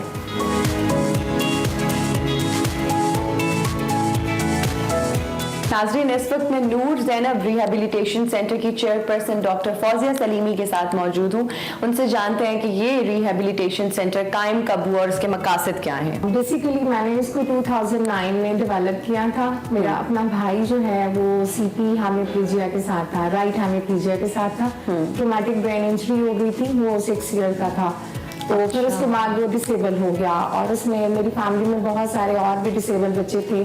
तो उसको देखते हुए मैंने फिर ये इरादा कर लिया कि मैं जो है एक सेंटर बनाऊंगी जिसमें मैं उन सारे लोगों को फैसिलिटेट करूंगी जो अफोर्ड नहीं कर सकते और जो बहुत ज़्यादा पेरिफेरी से आते हैं, और उनकी थेरेपीज़ और उनकी एजुकेशन पे हम किस तरह से काम कर सकते हैं। तो मैम बताइएगा, किन मसाइल का शिकार बच्चे यहाँ पढ़ने आते हैं? यहाँ पे हम 4-5 तरह के डिसेबिलिटीज़ को केयर करते हैं। उसमें ऑटिज्म है, मेंटल हेल्थ के साथ हैं, फिजिकली हैंडीकैप्ड हैं, ब्लाइंड हैं और हियरिंग इम्पेयरमेंट है, समाज से महरूम जिसे हम गूंगे बहरे बच्चे कहते हैं, वो सारे हमारे पास आते हैं। मैम हम जानना चाहेंगे कि यहाँ पे बच्चों की स्कूल टाइमिंग्स क्या हैं और कितने बच्चे यहाँ पे ज़ेरे तालीम हैं? सुबह 8:30 पे स्कूल स्टार्ट होता है, उसके बाद असेंबली उसी तरह से ही जैसे एक नॉर्मल एजुकेशन दी जाती है, इन बच्चों को एजुकेशन दी जाती है। और हमारे पास जो है वो 50+ एनरोल्ड बच्चे हैं मॉर्निंग में और 70+ इवनिंग में एनरोल्ड बच्चे हैं। मैम हम ये जानना चाहेंगे कि इन बच्चों को तालीम के साथ साथ और क्या थेरेपीज दी जाती हैं, क्या इनकी एक्टिविटीज होती हैं, किस तरह से इन बच्चों को एंगेज किया जाता है? ये करिकुलर एक्टिविटीज़ बहुत इंपॉर्टेंट है और थेरेपी बहुत ज़्यादा इंपॉर्टेंट है। थेरेपीज़ प्रोवाइड करते हैं जिसमें फिजिकल थेरेपी है, स्पीच थेरेपी है, ऑक्यूपेशनल थेरेपी है, सेंसरी थेरेपी है, वोकेशनल थेरेपी है। ओके, ज़बरदस्त। मैम हम चाहेंगे कि आप हमें एक टूर दे दें इस रिहैबिलिटेशन सेंटर का, ताकि हम बच्चों से भी इंटरेक्ट कर सकें, जान सकें कि वो क्या कर रहे हैं और किस तरह से एक नॉर्मल ज़िंदगी गुजारने में वो कोश आएँ। जी श्योर।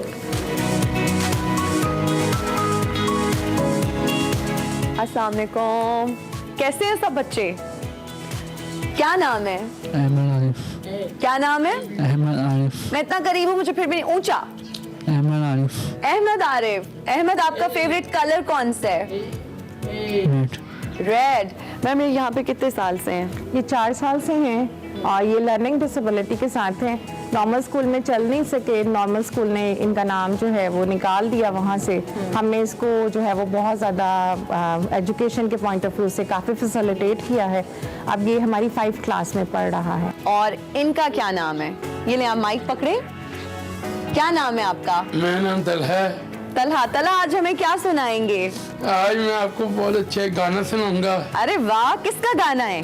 ये किशोर कुमार साहब मेरे उस्ताद हैं इंडिया के, उनका अच्छा। मैं शागिर्द हूँ। चलें, जरूर सुना दें फिर गाना। हमें तुमसे प्यार कितना ये हम नहीं जानते, मगर जी नहीं सकते तुम्हारे बिना।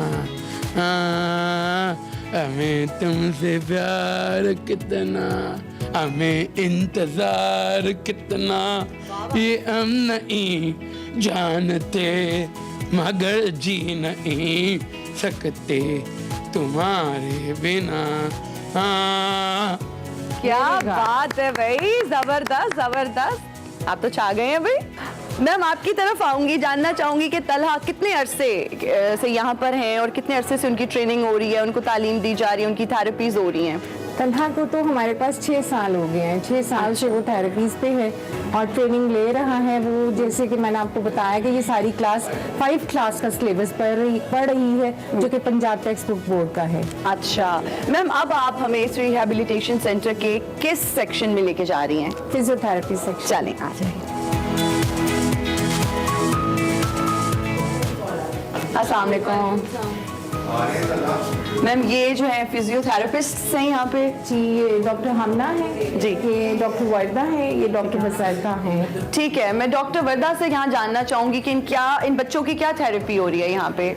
एक्चुअली यहाँ पर इस डिपार्टमेंट में वो बच्चे आते हैं जो फिजिकली एक्टिव नहीं होते, कुछ को टांगों का इशू होता है, कुछ के हाथ का, तो हम उनकी कोऑर्डिनेशन, बैलेंस और ओवरऑल माइंड को ट्रेन करते हैं कि बॉडी किस तरह से काम करेगी। अच्छा मैम, अगर मैं इस बच्चे की बात करूँ तो किस आर्जे में मुब्तला है? अच्छा, ये ब्लाइंड है और सेकेंडली जो है ना, इसकी नीज का इशू है, लेग्स का इसका इशू है और इसकी लेग्स जो है वो स्ट्रेट नहीं होती।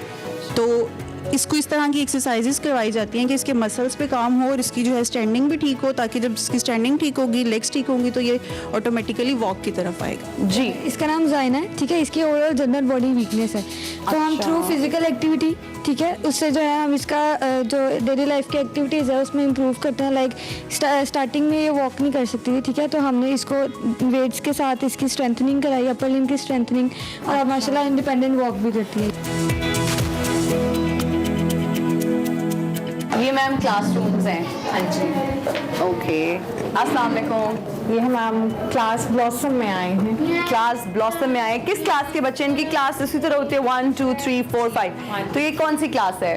ये स्लो लर्नर्स की क्लास। अच्छा, स्लो लर्नर्स की क्लास है। कौन सा बच्चा मुझसे बात करना चाहेगा? आप करोगे?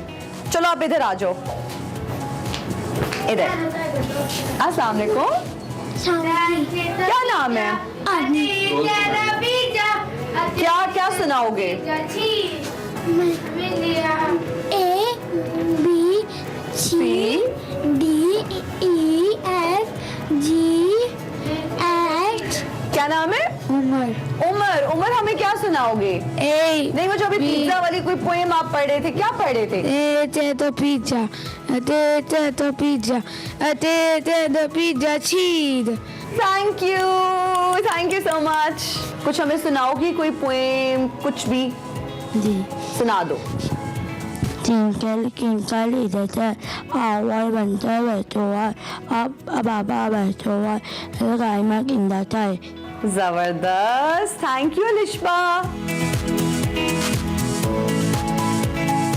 इस वक्त नूर ज़ैनब रिहैबिलिटेशन सेंटर की प्रिंसिपल मेरे साथ मौजूद हैं, मिस आसिया सलीमी साहिबा। उनसे जानते हैं कि यहाँ पे कितना स्टाफ काम कर रहा है, कितने डॉक्टर्स हैं, कितनी टीचर्स हैं। जी, यहाँ पे तकरीबन 8 जो है वो स्टाफ है, वो स्पेशल एजुकेशन है, सब उनकी एजुकेशन जो है वो स्पेशल एजुकेशन में उन्होंने मास्टर किया हुआ है, और 2 फिजियोथेरेपिस्ट हैं, बिहेवियर थेरेपिस्ट हैं और स्पीच थेरेपिस्ट हैं। मैम, हम जानना चाहेंगे कि यहाँ से जो बच्चे पढ़ लिख के जाते हैं या मुकम्मल तौर पर सेहतयाब होकर जाते हैं, वो किस तरह से आगे जिंदगी गुजारे? कोई सक्सेस स्टोरी जो आप हमारे देखने वालों के साथ शेयर करना चाहें? जी, हमारे पास काफ़ी ज़्यादा बच्चे हैं, जैसे स्लो लर्नर बच्चे हैं। एक बच्ची हमारे पास आ रही थी तकरीबन 5 साल से, तो उसके बिहेवियर इश्यूज बहुत ज़्यादा थे, नॉन वर्बल थी, वो बच्चों को बहुत ज़्यादा हिट करती थी, बाइटिंग थी, स्नैचिंग थी, लेकिन थ्रू थेरेपी और फिर क्लास टीचर ने, फिर हम सब ने हैंडल किया। अब माशाल्लाह से जो है वो उसने नॉर्मल स्कूल में जो है वो टेस्ट दिया है। अच्छा मैम, यहाँ पे क्या अडल्ट्स और एजड लोग भी आते हैं? अगर आते हैं तो किस तरह की थेरेपीज के लिए आते हैं?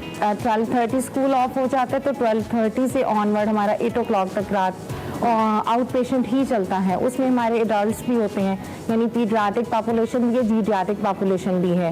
दोनों को ही हम कर रहे होते हैं, उनकी speech therapy, occupational therapy, physiotherapy. ठीक हो गया। जिस तरह से मैम ऑटिस्टिक बच्चों की आपने बात की कि वो भी यहाँ पर हैं, स्पेसिफिकली अगर ऑटिस्टिक बच्चों के लिए यहाँ सहूलियात की बात की जाए तो कौन कौन सी सहूलियात उनके लिए मौजूद हैं? ऑटिज्म के लिए बहुत सारी थेरेपीज हैं, जैसे ऑक्यूपेशनल थेरेपी है, स्पीच थेरेपी है, बिहेवियर थेरेपी है, और ABA प्रोग्राम्स हैं। वो सारे बच्चों को जो है वो इंट्रोड्यूस कराए जाते हैं। बच्चों को जो है वो 1-to-1 सेशंस कंडक्ट किए जाते हैं, यानी एक बच्चा हमारे पास आता है तो 4 तरह की फैसिलिटीज लेता है। डॉक्टर साहिबा, क्या ऑटिज्म की बर वक्त तशखीस से हमें बेहतर नताइज मिल सकते हैं? जी बिल्कुल मिल सकते हैं।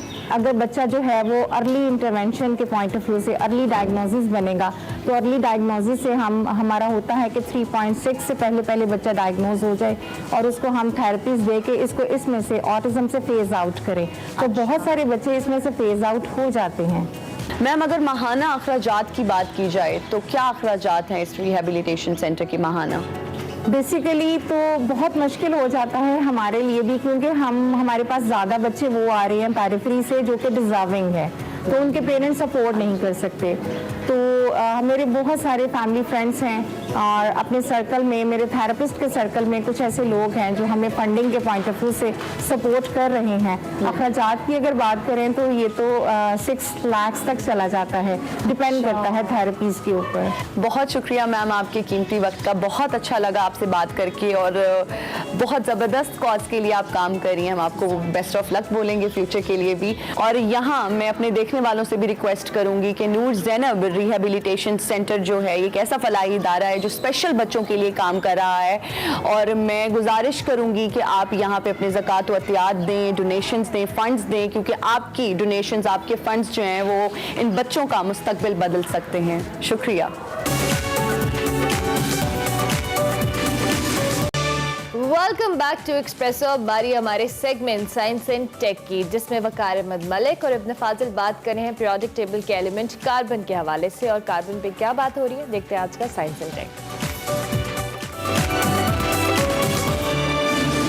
अस्सलाम वालेकुम नाज़रीन, मैं हूं वकार अहमद और आप देख रहे हैं साइंस एंड टेक। आज पीरियोडिक टेबल के हवाले से इब्न फाजिल से जो हमारा गुफ्तगू का सिलसिला है वो एक ऐसे एलिमेंट पर, एक ऐसे अंसर तक आ पहुंचा है जो सबसे ज़्यादा दिलचस्प है और जो सबसे ज़्यादा अहम है। हम इस तरह कहते हैं कि पीरियोडिक टेबल का कायनात में वही उसकी अहमियत है जो कि हरूफ तहज्जी की अहमियत होती है किसी भी ज़ुबान में। और हरूफ तहज्जी में आपको मालूम है कि कोई हर्फ ऐसा होता है जो बहुत ज़्यादा इस्तेमाल होता है। हम ये कह सकते हैं कि किसी भी ज़ुबान में सबसे ज़्यादा जो इस्तेमाल होने वाला हर्फ है वो किस कदर अहम है, क्योंकि उस पर पूरी ज़ुबान खड़ी हुई है। बिल्कुल इसी तरीके से जो कायनात की जो ये ज़ुबान है या हरूफ तहज्जी इनको कह लें, पीरियोडिक टेबल, उसमें कार्बन एक ऐसा एलिमेंट है जो कि हमारे इर्द गिर्द है, हम सब खुद ही कार्बन है। और आज हमारे साथ इब्न फाजिल बैठे हैं, लेकिन मैं आपको ये बताता जाऊं कि कार्बन एक ऐसा मौजू है जो कि शायद किसी एक सेगमेंट में हम उस पर शायद उस तरीके से गुफ्तगू नहीं कर सकते, क्योंकि ये बहुत ही फैला हुआ और बहुत ही ज़बरदस्त किस्म का मौजू है। लेकिन हम इसको यकीनन इस पूरे मौजू के लिए हमें डिफरेंट सेगमेंट्स करने पड़ेंगे, हम ज़रूर करेंगे और इस पूरे मौजू का अहाता ज़रूर करेंगे। बहुत शुक्रिया अपने फाजिल साहब। जी, मेरा ख्याल है आपके चेहरे की मुस्कुराहट ही बता रही है कि कार्बन जो है वो कोई मतलब आपको भी दिल से इस मौजू से क्या दिलचस्पी है। कार्बन तो सारी हयात जो है इस पे वो कायम है। आपने पहले जैसे कहा कि हम सब कार्बन हैं जी, तो हम सब वाकई कार्बन से बने हैं। बल्कि जितनी भी ऑर्गेनिक चीज़ें हैं, पौधे, जो दरख्त हैं, उसके अलावा जो चीज़ें हम खाते हैं, ये जो इवन जानवर हैं सारे, तो ये सारी चीज़ें ही कार्बन से हैं। उसके अलावा अगर देखें तो जो हमारी कायनात है उसके अंदर जितनी एनवायरनमेंट है बेसिकली उसको भी यही कंट्रोल कर रही है कार्बन। और ये कार्बन डाइऑक्साइड गैसें और कार्बन मोनोऑक्साइड और वो सारा जो सर्कल, और कार्बन डाइऑक्साइड जो एयर में है उसका एक पूरा कंप्लीट साइकिल होता है जो पानी के साथ कार्बन डाइऑक्साइड का रिएक्शन करके हमारे जो जितने भी पत्ते हैं वो इससे ग्लूकोज बनाते हैं, और वो ग्लूकोज जो है वो सारी जितनी भी हमारी खुराक है उसकी बेसिस, और हमारी जो एनर्जी की बेसिक वजह जो यूनिट है वो भी सारा ग्लूकोज। तो यानी ये पूरा हयात का जो साइकिल है ये कार्बन के दम से है। ठीक है जी। इसका एटॉमिक नंबर 6 जी, 6 इसका एटॉमिक नंबर और 12 इसका जो है एटॉमिक वेट है। अच्छा, ये एक इनऑर्गेनिक कंपाउंड्स भी बनाते हैं और ऑर्गेनिक कंपाउंड्स भी बनाते हैं, लेकिन जो बेसिक है वो ऑर्गेनिक कंपाउंड है इसके। और मेरा ख्याल है कि अगर हम ये कहें कि इसके जो कंपाउंड्स हैं ऑर्गेनिक वो शुमार में नहीं आ सकते तो ये गलत नहीं होगा। अभी तो हम नहीं क्लियरली नहीं बता सकते कि कार्बन से कितने कंपाउंड बनते हैं, अभी हमारे पास डाटा नहीं। आप देखें हमारे इर्द गिर्द जितनी भी चीज़ें हैं, मतलब प्लास्टिक्स हैं, मतलब हम पेंट करते हैं गाड़ियों में, हम मतलब कपड़े पहनते हैं, हम जूते वूते, यानी तमाम चीज़ें जो हमारे इर्द गिर्द जो हमें नज़र आती हैं वो सारी कार्बन की। अच्छा, ये बताइए कि जो कार्बन है ये एक तो इसकी एक अहमियत तो उस हवाले से भी है कि जब भी हमें तारीख की किसी खिड़की में झांकना हो और हमें ये देखना हो कि कोई चीज़ कितनी पुरानी है। अभी तक देखिए कार्बन कैसी कमाल चीज़ है कि कार्बन डेटिंग के साथ हम पूरी हिस्ट्री आज तक हमारे जितने नज़रियात हैं वो भी बुनियादी तौर पर इसी पे हो सके। बिल्कुल ऐसे ही है जैसे अभी आपने बात की कि हम हिस्ट्री में इसके देख सकते हैं। उसका जो मुख्तलिफ इसके वो आइसोटोप्स होते हैं, उसकी वजह से हमें पता चलता है कि कोई दरख्त की उम्र कितनी है, कुछ चीज़ों की लाइफ कितनी है। अच्छा, अब इसकी हम बात करते हैं अगर एग्जिस्टेंस की, तो कायनात में जैसे मैंने कहा कि ये मुख्तलिफ फॉर्म्स में है। लकड़ी के अंदर ये कंबाइंड फॉर्म में भी है और कोयले में ये प्योर फॉर्म में भी है। इसके अलावा ग्रेफाइट की शक्ल में मिलता है। ये ग्रेफाइट भी कार्बन की एक क्रिस्टलाइन स्ट्रक्चर है। डायमंड भी, हाँ जी, डायमंड तो बहुत ही ज़बरदस्त है, वो भी इसकी एक क्रिस्टलाइन स्ट्रक्चर है। तो इस तरह मतलब मुख्तलिफ सूरतों में ज़मीन के अंदर से भी और एयर में और एटमॉस्फेयर में हर चीज़ में इसकी अवेलेबिलिटी है कार्बन की। अच्छा, अभी हम इसकी अगर इकोनॉमिकली बात करना शुरू करें तो इसकी बहुत सी एप्लीकेशन है। सबसे पहले कोयले की भी बात करते हैं। अभी जैसे हमारे एक पूरा आप देखें कि एक महंगाई का तूफान आया हुआ है जिस पे सब परेशान है और बिल बुला रहे हैं, तो बेसिकली इसके पीछे भी कार्बन ही है। यानी जो कोयले की जो इंटरनेशनल मार्केट में डिमांड बढ़ी है कोविड के बाद, उसके बाद इसकी प्राइस में इजाफा हो गया। ऑलमोस्ट दुनिया में जो कोयला है उसकी कीमत डबल हो गई है और उसकी वजह से सारी ट्रांसपोर्टेशन आपकी महंगी हो गई। उसकी वजह से आपकी जो पावर जनरेशन थी कोल के ऊपर डिपेंडेंट थी, खासतौर पर चाइना बहुत ज़्यादा इस पर डिपेंड करता था, इंडिया बहुत ज़्यादा डिपेंड करता था उस पर। तो वो जब उसकी मैन्युफैक्चरिंग प्राइस ऊपर गई तो उसकी वजह से फिर बहुत सारे मसाइल पैदा हुए। और ये जो अभी महंगाई का तूफान है इसकी जो सबसे बड़ी वजह वो यही है कि जी वो कार्बन की वजह से सारी चीज़ें राइज करके, पेट्रोलियम अगर राइज किया तो वो भी डेफिनेटली वो भी उसके साथ ताल्लुक है। कोयले की अगर हम बात करें तो पाकिस्तान में भी बहुत सा कोयला है, पाकिस्तान में निकलता, आपको पता कोयटा में, इधर भी में, लेकिन कार्बन के साथ जो कोयला जो निकलता है उसके साथ पाकिस्तान के अंदर जो कोयला निकलता है उसके साथ सल्फर एसोसिएटेड है। सल्फर एक और एलिमेंट है जिस पर हम बात करेंगे। जब हम कार्बन को बर्न करते हैं तो कार्बन डाइऑक्साइड बनती है, ठीक है जी, लेकिन जो उसके साथ सल्फर होता है जब उसको वो भी साथ बर्न होता है उससे बनती है सल्फर डाइऑक्साइड। सल्फर डाइऑक्साइड जो है वो एक टॉक्सिक गैस है, इंतहाई टॉक्सिक गैस है, जो मतलब पानी के वेपर के साथ मिलके एक एसिड बनाती है, हाइपोसल्फ्यूरिक एसिड। या अगर हम उसको देखेंगे थोड़ी सी और ऑक्सीडेशन हो जाए तो ये गंधक का तेजाब जो है इसमें कन्वर्ट हो जाती है। तो आपको मैं एक बात बताऊं कि जो हमारी स्मोग है, जो लाहौर के अंदर अगर हम स्मोग की बात करें कार्बन के साथ ही, तो उसकी बहुत बड़ी वजह ये सल्फर डाइऑक्साइड या सल्फर वाले कोयले की बर्निंग है। क्योंकि लाहौर के अंदर बहुत सी सरिया बनाने वाली फैक्ट्री, हम वही कोयले जला रहे हैं। जी, हम वही कोयला, क्योंकि जो फर्क है इसकी कीमत का वो बहुत ज्यादा है। पाकिस्तान का जो कोयला है वो सस्ता है, उसके अंदर सल्फर 4 से 5% है, बहुत ज्यादा है, बहुत ज्यादा। उसको कोई ऐसा मैकेनिज्म नहीं है जिसमें उसको लड़ा किया जा सके? या जी बिल्कुल है, मैकेनिज्म है, उसके लिए एक पूरी इंडस्ट्री इंस्टॉल करनी पड़ती है और मतलब बहुत बड़ी इन्वेस्टमेंट है। और आपको पता है कि टेक्नोलॉजी और इन्वेस्टमेंट ये दोनों चीजें जहाँ पे हों हम वहाँ पे फिर थोड़ा सा डर जाते हैं, हम पीछे हो जाते हैं। तो लेकिन ये कि जो बाहर से हमारे पास कोयला आता है वो प्रोसेस होके आता है। अब पाकिस्तान उसका तकरीबन 1-2 का फर्क है। जो पाकिस्तानी कोयला आपको मिलता है उसकी कीमत का, और जो मलेशियन या हमारे पास साउथ अफ्रीका का आता है उसके अंदर कार्बन 0.5 सल्फर 0.5% के करीब है। जब उसको बंद करते हैं तो वो इतना मतलब टॉक्सिक नहीं है। तो इस वजह से जो अच्छी इंडस्ट्री है वो वाला कोयला यूज़ करती है, लेकिन जो मोस्टली लाहौर में इंडस्ट्री है वो लोकल कोयल यूज़ करती है। अच्छा, कोयले में ये एनवायरनमेंट वाले ये करते हैं जी कि कार्बन डाइऑक्साइड जो है, ये कार्बन के पार्टिकल्स वो चूंकि नजर आते हैं, वो काले से होता है धुआं, तो वो धुएं का एक कार्ड होता है, उसको मैच करते हैं ये। तो वो देखते हैं जी कि जिसकी धुआं नहीं निकल रहा उसको ये कहते हैं जी आप फैक्ट्री ऑन रखें, चलाते रहें, जिसका धुआं निकलता है उसको ये शट डाउन कर देते हैं। लेकिन सल्फर डाइऑक्साइड कोई नहीं चेक करता। तो जब सल्फर डाइऑक्साइड हमारी एटमॉस्फेयर में जाती है तो वो बेसिकली एसिड रेन का बायस बनती है। जैसे भी हमारे पास नमी आती है या बारिश आती है तो सल्फर डाइऑक्साइड वो गैस है जो हमारे इन्वायरमेंट में सैकड़ों टन के हिसाब से हर वक्त मौजूद होती है। और हमारी जितनी बीमारियां हैं ना उसकी बेसिक कॉज सल्फर डाइऑक्साइड है, कार्बन डाइऑक्साइड या कार्बन नहीं है। क्योंकि वो जाहिर है, जैसे मैंने बताया कि पानी के साथ जैसे उसका रिएक्शन होता है तो वो उसमें कन्वर्ट हो जाता है। इब्न फाज़ल साहब, वक्त महदूद है और कार्बन के हवाले से हमारी गुफ्तगू का सिलसिला जो है ये मज़ीद हम किसी और सेगमेंट पर उठा रखते हैं। हमें बहुत तफसील से बात करनी है। नाज़रीन, बात ये है कि आपकी जो बच्चे हैं और जो बच्चे हमें देख रहे हैं बिलखुसूस जिनका ताल्लुक मैट्रिक से है या 9th से है, तो अभी इससे कार्बन से मोहब्बत पैदा करना शुरू कर दें, क्योंकि कार्बन से आगे सैकड़ों फील्ड्स हैं जो कि निकलती हैं। ऑर्गेनिक केमिस्ट्री के साथ अपना शोगफ जो है या एक दिलचस्पी जो है वो पैदा कर लें, और उस बाद ऑर्गेनिक केमिस्ट्री के अंदर आपको मालूम है कि कितनी ज़्यादा जहतें हैं। और आप अगर फूड इंडस्ट्री की तरफ चले जाएं, किसी भी इंडस्ट्री में किसी भी तरफ रुख करेंगे तो आपको कार्बन की कारफरमाई जो है वो नजर आएगी। अपने बच्चों को कहिए कि इनके साथ एक दिलचस्पी पैदा करें ताकि साइंसी हवाले से एक साइंटिफिक एप्टीट्यूड उनका भी से डेवलप हो और आगे जाके वो कोई साइंस की दुनिया के अंदर कोई बड़ा नजरिया, कोई बड़ी इजाद, कोई बड़ा काम करें। देखते रहिए science in take.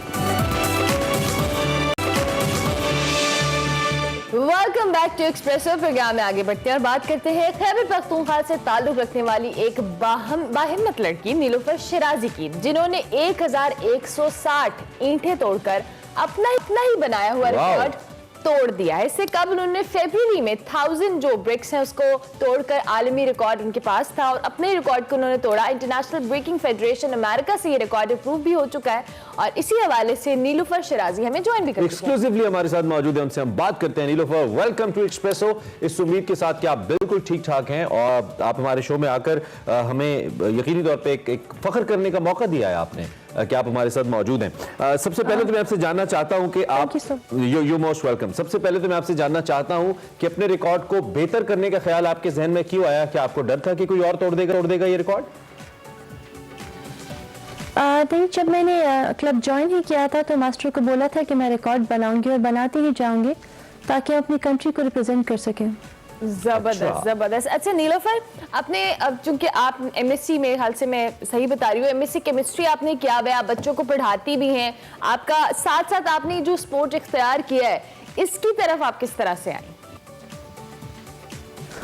Ma'am, I've said it like many times that I got my eyes damaged in 2016. उसके बाद जब मेरी आंखें डैमेज हो गई थी तो मेरी मल्टीपल सर्जरीज हुई और उसके बाद मैंने सोचा था कि मैं कुछ इतना लेवल अचीव करूंगी कि मैं दूसरों को होप दे सकूं कि तकलीफ आ जाती है लेकिन आप उसके साथ डील कर सकते हैं। अच्छा, ये बेसिकली जो आपके हाथ का ये वाला एरिया होता है जिससे आप ब्रिक्स तोड़ रही हैं, मतलब आई कैन नॉट इमेजिन कि आप इससे एक ईंट को तोड़ सकते हैं। एक नॉर्मल हाथ के लिए तो ये पॉसिबल नहीं है और आपको तो वैसे ही, हालांकि मैं इससे मुत्तफिक नहीं हूं, सिन्फ़े नाजुक कहा जाता है खवातीन को, तो ये कर कैसे लेती हैं? मतलब ईंट अच्छी खासी, कोई खास ईंट होती है जो हल्के मटेरियल की होती है, नॉर्मल ईंट होती है, या क्या ट्रिक क्या है इसकी? नहीं सर, ट्रिक तो नहीं होता, पावर होता है, लेकिन यस इट इज ट्रू कि जो मार्शल आर्ट्स में आप ब्रेक करते हैं basically tiles, so regular breaks की तरह नहीं होते बट स्टिल हार्ड, आपको ब्लीडिंग होती है, स्वेलिंग हो जाती है, so yes it is hard but not like as regular break. कुछ ब्रिक्स को हम देख रहे हैं कि आप 2 दफा हिट करती हैं, वो नहीं टूटती, आप दोबारा से हिट करती हैं, तो उससे आपकी जो एक तो मसल आपका होता है वो डैमेज डेफिनेटली होता होगा और अंदर हड्डी भी होती है तो उसकी टूटने का खतरा भी होता है। ऐसा होता है कि कंपटीशन के बाद या इसको करने के बाद आपको दोबारा से कोई फ्रैक्चर वगैरह हो जाता हो और दोबारा से रिपेयर करना पड़ता हो, ऐसा होता है? नहीं, डायरेक्टली अगर आप हिट करेंगे तो आपको फ्रैक्चर होगा, लेकिन चूंकि हम इसकी प्रैक्टिस करते हैं so we well trained and well sort of conditioned for it. अच्छा, हम डायरेक्टली ब्रिक से स्टार्ट नहीं करते, नरम चीज से ट्रेनिंग स्टार्ट करते हैं, फिर ग्रेजुअली हम ब्रिक पे आते हैं, तो एक सिस्टमैटिक प्रोसेस होता है जिसके बाद आपको इस तरह इंजरी नहीं होती। सही। अच्छा नीलोफर, आपने फरवरी में अपनी रिकॉर्ड जो आपने 1000 ब्रिक्स जो तोड़ी थी उसके बाद अब आपने 1160 ब्रिक्स के हवाले से अपना रिकॉर्ड बनाया है। जो आपकी ट्रेनिंग का पैटर्न है, मैं जरूर जानना चाहूंगी कि किस तरह से होता है। आपने कहा कि बहुत सॉफ्ट चीज से आपको हार्ट की तरफ लेके आते हैं, लेकिन ऑब्वियसली इट्स ए ह्यूमन, कह ले एक बॉडी पार्ट है जिसको डैमेज होने का खतरा भी होता है, तो उसमें किस तरह से आप प्रिकॉशनरी मेजर्स जितनी मैक्सिमम इख्तियार कर सकते हैं, किस तरह से करते हैं इसको एग्जीक्यूट? नहीं मैम, एक्चुअली सिंपल लॉजिक होती है। इस तरह होता है कि आप एक चीज को हिट करते हैं, जब आपको पेन स्टार्ट हो जाए तो आप स्टॉप कर देते हैं। नेक्स्ट डे आप दोबारा हिट करते हैं तो आपकी पेन बर्दाश्त करने की कैपेसिटी थोड़ी बढ़ चुकी होती है। जैसे आपको पेन स्टार्ट होता है आप स्टॉप कर देते हैं, तो इंजरी तक आप नहीं जाते। ये एक साइंटिफिकली लाइक सिस्टमैटिक वे होता है। आहिस्ता आहिस्ता आपकी बर्दाश्त बढ़ती है, फिर आप हार्ड चीजों पर आते हैं, तो वो इंजरी का बहुत कम खतरा है इसमें। अच्छा, आई बिलीव पाकिस्तान में तो ऐसा कल्चर नहीं है। इसमें आपके जो मेंटोर हैं, जो उस्ताद हैं, जो कोच हैं, उनका बड़ा रोल होगा कि उन्होंने प्रोफेशनली आपका माइंड इस पे सेट किया कि आप वर्ल्ड रिकॉर्ड बनाएं, क्योंकि दुनिया में 3-4 अरब लोगों के अंदर कई लोग ऐसे होंगे जो जिनके अंदर बड़ी सलाहियतें होंगी, बट आपके पास ये रिकॉर्ड है। तो कब आपने फॉर्मली सोचा नीलोफर कि अब आपको प्रोफेशनली वर्ल्ड वाइड इस रिकॉर्ड के लिए जाना है, आपने अपने डोमेस्टिक गेम से निकल के आगे दुनिया भर को दिखाना है जो आप कर सकती हैं? कब सोचा आपने? सर जैसे आपने कहा कि पाकिस्तान में कल्चर में इट्स क्वाइट अनफॉर्चुनेट कि यहाँ नहीं, हालांकि ये चीज़ें हमने ही हमारे ही मज़हब ने सिखाया था कि हमें बहादुर होना है, या जैसे अल्लाह ने कुरान शरीफ में कहा था कि इंसान जो है वो पहाड़ों से और आसमानों से भी ज़्यादा मजबूत है। तो इसको हमें नहीं रियलाइज करना था। एमएससी केमिस्ट्री के साथ मैं पीएमएस क्वालिफायर भी हूँ, एलोकेट नहीं हुई। तो इतनी स्टडी के बाद, इतनी रिसर्च के बाद यही सीखा कि इंसान बहुत सख्त है, बहुत मजबूत है। तो एजुकेशन से ही आया था कि मैं खुद भी कुछ करूं और औरों को भी सिखाऊं कि हम इस तरह भी कर सकते हैं। That's amazing. ठीक हो गया नीलोफर, चूंकि आपका ताल्लुक खैबर पख्तूनख्वा से भी है और वैसे भी अगर हम खेलों के हवाले से और स्पेसिफिकली इस खेल की बात करें, लड़कियां इतना ज्यादा प्रेफर नहीं करती हैं, और फिर जब आप ऐसे इलाके से ताल्लुक रखते जहाँ पे थोड़ी सी रेजिस्टेंस भी बल्कि काफी हद तक फेस भी करनी पड़ी, आपको इस सारे प्रोसेस में कितनी सपोर्ट हासिल रही आपकी फैमिली की, आपके इलाके के लोगों की? मैम हर जगह के कुछ नॉर्म्स एंड वैल्यूज होते हैं ना, मेरा ख्याल है। तो अगर आप कोई भी चीज़ अपने नॉर्म्स एंड वैल्यूज में रह कर करें तो थोड़ा सा आपको क्रिटिसिज्म का खतरा कम होता है। तो यही बात थी, हमने अगर कोई काम किया तो इस तरीके से किया कि लोगों की तनकीद को अवॉइड करने की कोशिश की। And that happens like to a surprise, सबने अप्रिशिएट ही किया, सपोर्ट ही रही, तनकीद इस पर कम ही हुई। अच्छा, और जितनी सॉफ्ट स्पोकन आप है ना, आपको डॉक्टर होना चाहिए था, पता है आपको? आप बड़ी अच्छी थेरेपिस्ट होती हैं, लोग ठीक हो जाते हैं। बहुत पोलाइटली से आप बोल रही है। लगता नहीं है कि आप मतलब 1000 से ज्यादा ब्रेक से एक गो में तोड़ सकती हैं? मतलब उसके लिए तो मुझे लगता है बहुत एग्रेशन वाला बड़ी रेस्टलेस टाइप आवाज हो रही है। तो क्या अच्छा, ऑन अ लाइटर नोट, बचपन में चीजें बहुत तोड़ती थी, गुस्सा आता था वालिदैन के या अपने बहन भाइयों को लेकर, इसलिए फिर आप बड़े होकर ब्रेक्स तोड़ना शुरू की, या वैसे नेचुरल हुआ? नहीं सर, इसका ताल्लुक मार्शल आर्ट से नहीं होता। जो एग्रेसिव होता है वो हर चीज में एग्रेसिव होता है, यानी जब वो बात भी करेगा तो वो दूसरे को तकलीफ देगा। तो इसका ताल्लुक मार्शल आर्ट से नहीं होता। एक स्पोर्ट्समैन जो होता है वो अपनी सारी फ्रस्ट्रेशन तो वो प्रैक्टिस में ही निकाल देता है, तो वो ज्यादा पोलाइट हो जाते हैं। As far as therapy is concern, yes I did work with special children. So where do you want to take it? कहां स्पेशल बच्चों के साथ अभी इसको आगे कहां तक अपने इस रिकॉर्ड को, क्या इसी रिकॉर्ड को बेहतर करना है? Since you got the technique, तो किसी और चीज पे इसको ट्राई करना है? प्लान्स क्या हैं आगे आपके? सर जी अभी हमने कुछ और अटेम्प्ट्स भी करने हैं, जैसे पंचिंग में, मार्शल आर्ट्स में ही मुख्तलिफ रिकॉर्ड्स इंशाल्लाह बनाते रहना है। अच्छा, ओके, दैट्स राइट। तो ये जो आपके उस्ताद हैं या कोच हैं, ये भी पाकिस्तानी ही हैं, और उन्होंने आपको गाइड किया है कि मजीद आप कौन कौन से रिकॉर्ड्स अपने नाम कर सकती हैं, क्योंकि इसमें कैलकुलेशन बड़ी मैटर करती है वर्ल्ड रिकॉर्ड्स को लेकर?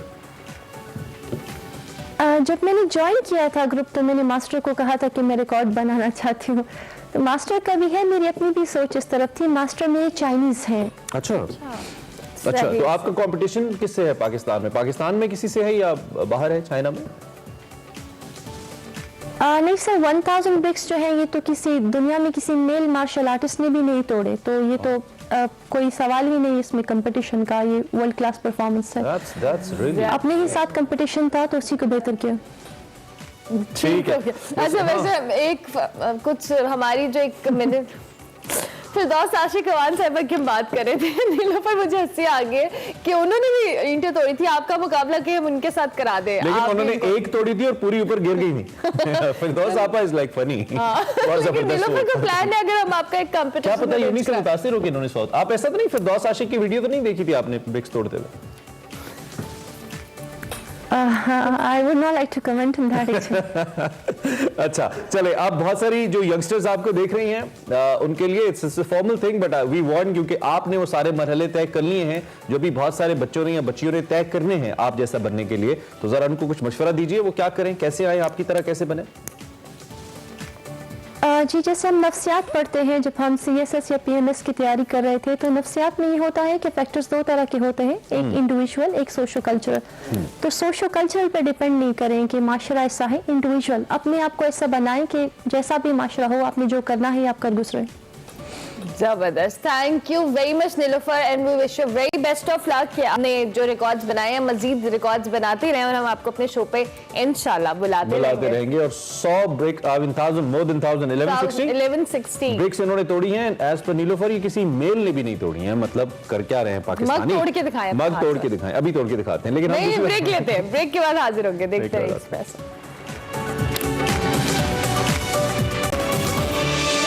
Back to Expresso. ब्रेक के बाद आ चुके हैं। वैसे तो हम आपकी मुलाकात बाहर से बुलाते हैं एक्सप्रेस हीरोज को और आपकी मुलाकात करवाते हैं, लेकिन आपको पता है कि नहीं, आप नहीं, हमारे साथ खुशी भट्ट है, हमारी एक्सप्रेसो हीरो, क्योंकि खुशी ने जो इंटरसिटी पावर लिफ्टिंग चैंपियनशिप है उसमें अपनी कैटेगरी में फर्स्ट पोजीशन हासिल की है। Intercity competition. यस, तो खुशी वेलकम एंड कांग्रेचुलेशंस। कैसी हैं आप? Thank you. I am good. आप कैसे? I am really happy.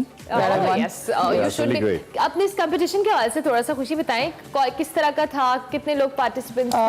Well their different girls थी डिफरेंट सिटी से, तो हमें कंपटीशन था। गर्ल्स का लाइक बहुत कम होता है, मेल्स का होता रहता है, तो मेल्स बहुत ज़्यादा थे, बहुत कंपटीशन था। बट फीमेल्स में लाइक मेरी कैटेगरी में फ्यू गर्ल्स थी, like they were good lifters as well. माशाल्लाह सब सारी लड़कियों ने बहुत अच्छा परफॉर्म किया। जबरदस्त। तो खुशी, ये तो बड़ा कमाल किया।